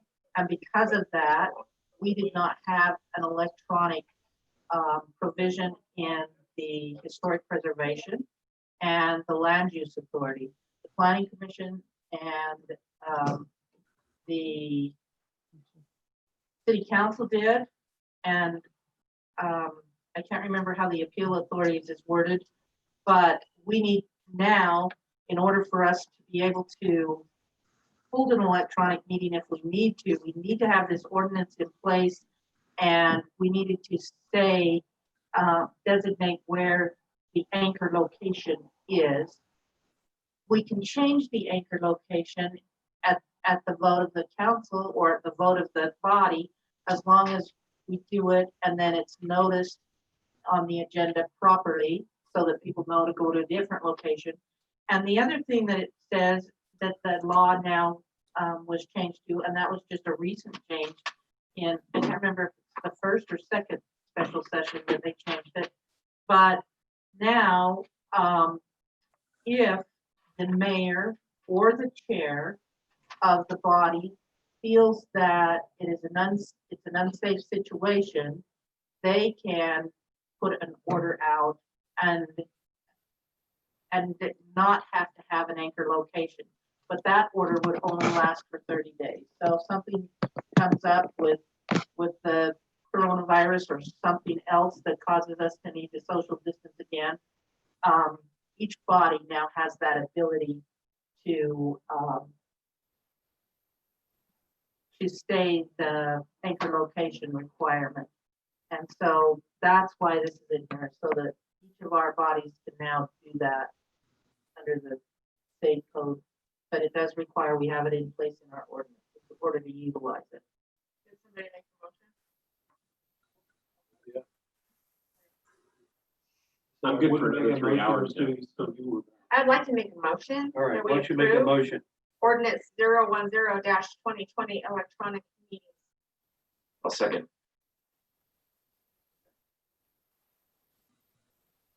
Questions of Scarlett, comments, clarifications? I call for a vote. Yep. All in favor of ordinance 010-2020 electronic meeting, signify by saying aye. Aye. Aye. Nay. Measure passes unanimously. Thank you. Council reports. Who'd like to go first? Josh? Nothing for me. Just again, thank you for Ryan on that EDC Utah thing. So I've been watching those. I really want to proactively go out and see if we can recruit some more commercial activity in the city. That's what I'm getting excited about. Brent? My only, I was reached out to by the Transportation Committee. I still got to get with them. I haven't done that. And I haven't attended the emergency management meetings. Again, I'm concerned about our situation here. And I was wondering, Ryan, if you've been able to attend any of those meetings. I represented us, yes. I was there. And it's probably, and I'm kind of thinking that you probably have a better pulse of the emergency-ness for the city than I do. Is it still a recommendation that I try and participate in these meetings? Do we need 2 of us there? Yes, Nibley had 3. We were out represented by Nibley by a 3-to-1. So if you could come, I'd love to have you. Oh, you're kidding. They out represented. I'll plan on it. Gary? So the youth council is in need of an advisor. If anyone knows of someone who might be willing to do that, I will fill that role until we find someone. We're also taking applications for this school year, I guess is how the youth council works. We go from September through the summer. And I think that we could do the kids who have done it are amazing, but I think we could do a little more to promote youth to participate in the youth council more than the newsletter. I think we could post it on our social media avenues, and maybe even Janelle get the middle school to put it in a newsletter or something. And the high school. The water meeting with the water company is moving along. We're still meeting with them every other week and feel like we're making some hopeful progress and looking forward to meeting with them tomorrow. The Trails, Parks and Rec master plan is going awesome, and hopefully everyone will be interviewed by the end of next week and we'll make even more progress. And then the canyon cleanup, Monday was not very well attended. Thanks to Janelle's family, they were about half of the crew up there and the city staff was the other half. But it was great to have some staff up there volunteering, and we appreciate them. But then Tuesday was a stark contrast. There was a backlog of cars trying to get up the canyon, dropping youth off, and it was awesome. So we'll have a few more groups. There should have been a group up there tonight, at least one, and then on Saturday. And I know that there have been individuals go up and work as well. So whether, the canyon won't be perfectly clean when we're done, but it'll be a heck of a lot better than when we started. Rob, you guys have been going up there in the morning to pick up the bags, trash bags. We have, and you can put a lot of trash in one of those bags. And so even though we haven't accumulated a lot of bags, it's been a lot of trash because you can put a lot of paper cups and cigarette butts and gunshot shells into a garbage sack. So it's definitely making a big difference, even though I think some people assume I was going to need a dump truck kind of thing, but no, but you can put a lot of trash in a few bags. So it's good to see. I've had a lot of people contact us wanting extra bags, extra gloves, kind of doing their own little missions, but knowing that this is going on, and I don't know, I've had them contacting them, referred them to Carrie or the mayor, more or less trying to, gosh, at one point, I knew you had some stuff, so. I think people are encouraged knowing that it's a team effort. And so, they feel like it will make a difference. And I want to get all the popsicles out of my freezer, so keep moving those. And I know that there's been some big items hauled out by individuals. I know there was a sofa sleeper taken out last night and a truckload of metal, and there's been a lot of junk hauled out of there. Yeah, some of it's been dropped off to our shop, and we're accepting that. It's working. So there were some sofas that Forest Service took away for us. So overall, everybody's pitching in, and it's going to be a good thing.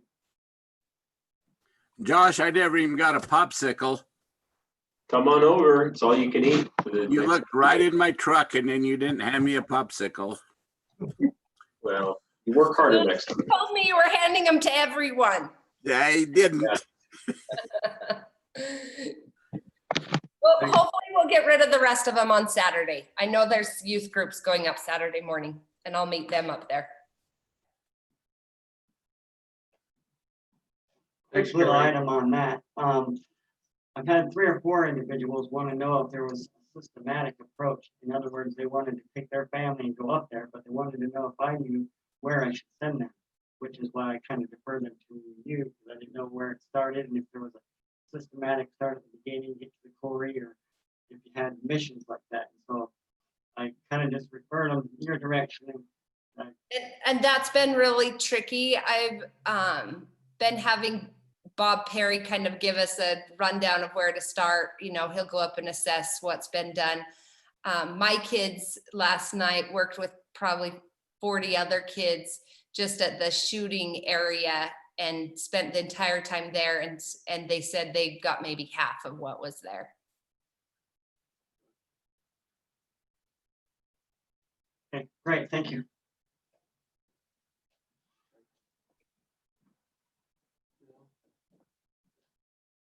I don't think I have anything to add. Only thing I have to request is that we start getting council stuff. Listen, I complained to Ryan, I need help, like, I can't review all this stuff in such a short amount of time and work full time. So if I didn't have a job and could spend a half an afternoon, that would be fine, but it's not fair to ask us to. I can't do my job. So, you know, when we get the meeting minutes, maybe send those over. And if we could just start filtering some of this as we go, then we can, thank you. And if you don't, we throw in another fit. The sooner we get the minutes, the more relevant they are. Yeah. Fresh in our mind. Thank you. Anything else? That's all. I've got three things real quick. The county council, I mean, this went back and forth between Logan City and the county council. No one could agree on anything, but finally we got some resolution on the green waste program. So there's a 50-cent charge for every residence in the county, which is what the county council agreed to, and that is for recycling the green waste. There's another 50 cents is for the green waste bins. Previously, when we talked about it, it was $1 for the green waste bin. So it's abbreviated, so instead of cleaning out the green waste bins 5 days a week, now it's 3 days a week. So they finally agreed to it, and whether that's 3 days a week is adequate, Rob is shaking his head no. I mean, some people weren't happy with it, and so they cut the price in half and said, we'll look at it, reevaluate it in a year, but I think we're gonna have green waste bins that don't get serviced often enough. But anyway, it passed, and I'm happy, and we're good for now. One of the things about the 3 parcels that it created, the 3 parcels we talked about on 300 South and Highway 165, it created what's called an island that is county property that is, in this case, would be completely surrounded by the city of Providence if it were approved. So it has to come before the county council to approve it. And there's a parcel just to the east of the parcel that's being considered for the high density. The property owner's name is Wayne Barlow, and the county council agreed that they would be okay with that if we passed and approved the annexation. So that's where the county council. Another point, Ryan and I had an interesting discussion about sales tax. So when we get money from a retailer sales tax, we get half of it. I mean, We get half of our portion. we get half of our portion, okay? The other half goes in a pool for the state. Now, the second half of what we get is based on our population. So if our population were twice its size, we'd get twice as much of the half, right? Right, Now, right. And our portion, it would be, let's put it at 1% of the whole purchase price. We're splitting it 1%. So we can grow retailers, we can grow population, we can grow sales. Yeah. tax. Now, there's another thing too. We don't have a. You need to lean up and pull the mic back. No, we need lapel mics. I don't. There's something. But there's another way to look at this, and all of this with this pandemic and everything has kind of brought this to light. A lot more people shopping. So I wanted to buy a piece of equipment, and I go online. I look at Home Depot, see if they have it. They have it. They have one of what I'm looking for. I go on Amazon, and I'm a Prime member. I get free shipping, and I've got 12 of what I'm looking for. So I ordered. So in doing so, I created that second half that comes from that traditionally we'd say comes from a local retailer, came to Providence rather than local. So we can create the same effect by buying from an online retailer like Amazon that does collect and pay sales tax as having a physical presence here in the city. That makes sense. And not all online retailers do it, but Amazon Right, is one that Amazon has. does. Is there another online retailer? There are, There is, Alibaba is a very big one of the one. things, one of the things Amazon does, it's not just that they sell, but they also fulfill for other retailers. And they're also a platform for other retailers that ship from the other retailer's physical location, if it's Texas or, wherever, and they collect sales tax on behalf of that retailer and remit it to the state. But a lot of commercial retail has changed dramatically. In fact, Amazon, there was a story yesterday, they're hiring in the United States 100,000 more employees. That's also important when you look at commercial businesses in the city that may purchase large items and have them shipped. So take, for instance, a dentist office that has some fairly specialized and specific equipment. When they have it shipped, they then pay either use tax, which would be at point of sale, or they may pay at point of sale to their location when it's point of delivery. So there is some of those, especially large ones that are specialized or amounts that they use and deliver. So there is a lot of considerations when you look at tax consequence, even of non-retail businesses might actually bring in a significant amount of sales tax revenue. So just a thought to consider. One other item, if I might. Utah League of City and Towns. I hope that all of you have registered for next week's conference. If not, you're welcome to come and I will put on and we can meet here. We can social distance, whatever. We do have a couple of conference spots in our boardrooms that we could put it on and watch. But I would encourage you to just take a look at the agenda. And I believe it is. So I have registered. I hope that others have. If you haven't and would like to, go for that. But anyway, so It's a two-step registration process this year because you register and then they send you a link to pick which classes you're going to go to. So if you decide to register, watch for that next email so that you can actually get into the classes. If Ryan is registered, we can sit with him and hear him. yeah, I think that's what I'm saying. As long as you want to watch what I'm going to watch. But so anyway. So if you haven't registered, is it too late? I don't think so. No, you have till Friday. Yeah. And is it reimbursable? Do we turn in a receipt? Yeah, you can either have it billed to the city or we'll reimburse you. Okay. Mayor, I have one. You mentioned something about Wayne Barlow and the county. Tell me that again. So if the annexation is approved by the city, those 3 parcels, that means that Wayne Barlow's property is in Cache County and surrounded by Providence. Okay, so he's an island, right? Will he automatically be pulled in by the value? No. He's still a county resident. The county council has to approve unique situations like that. They changed the state code on that a few years ago, Brent. So if the county and the city agree, they can create islands and peninsulas. They don't have to bring people in that really are opposed to doing it. So but the county and the city do have to agree it's in the best interest for it to happen. So the value of the other 3 parcels wouldn't pull him in then, huh?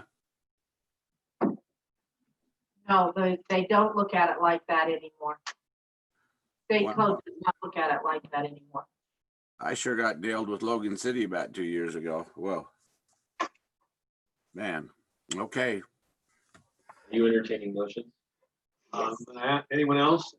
Scarlett, Ryan, Rob?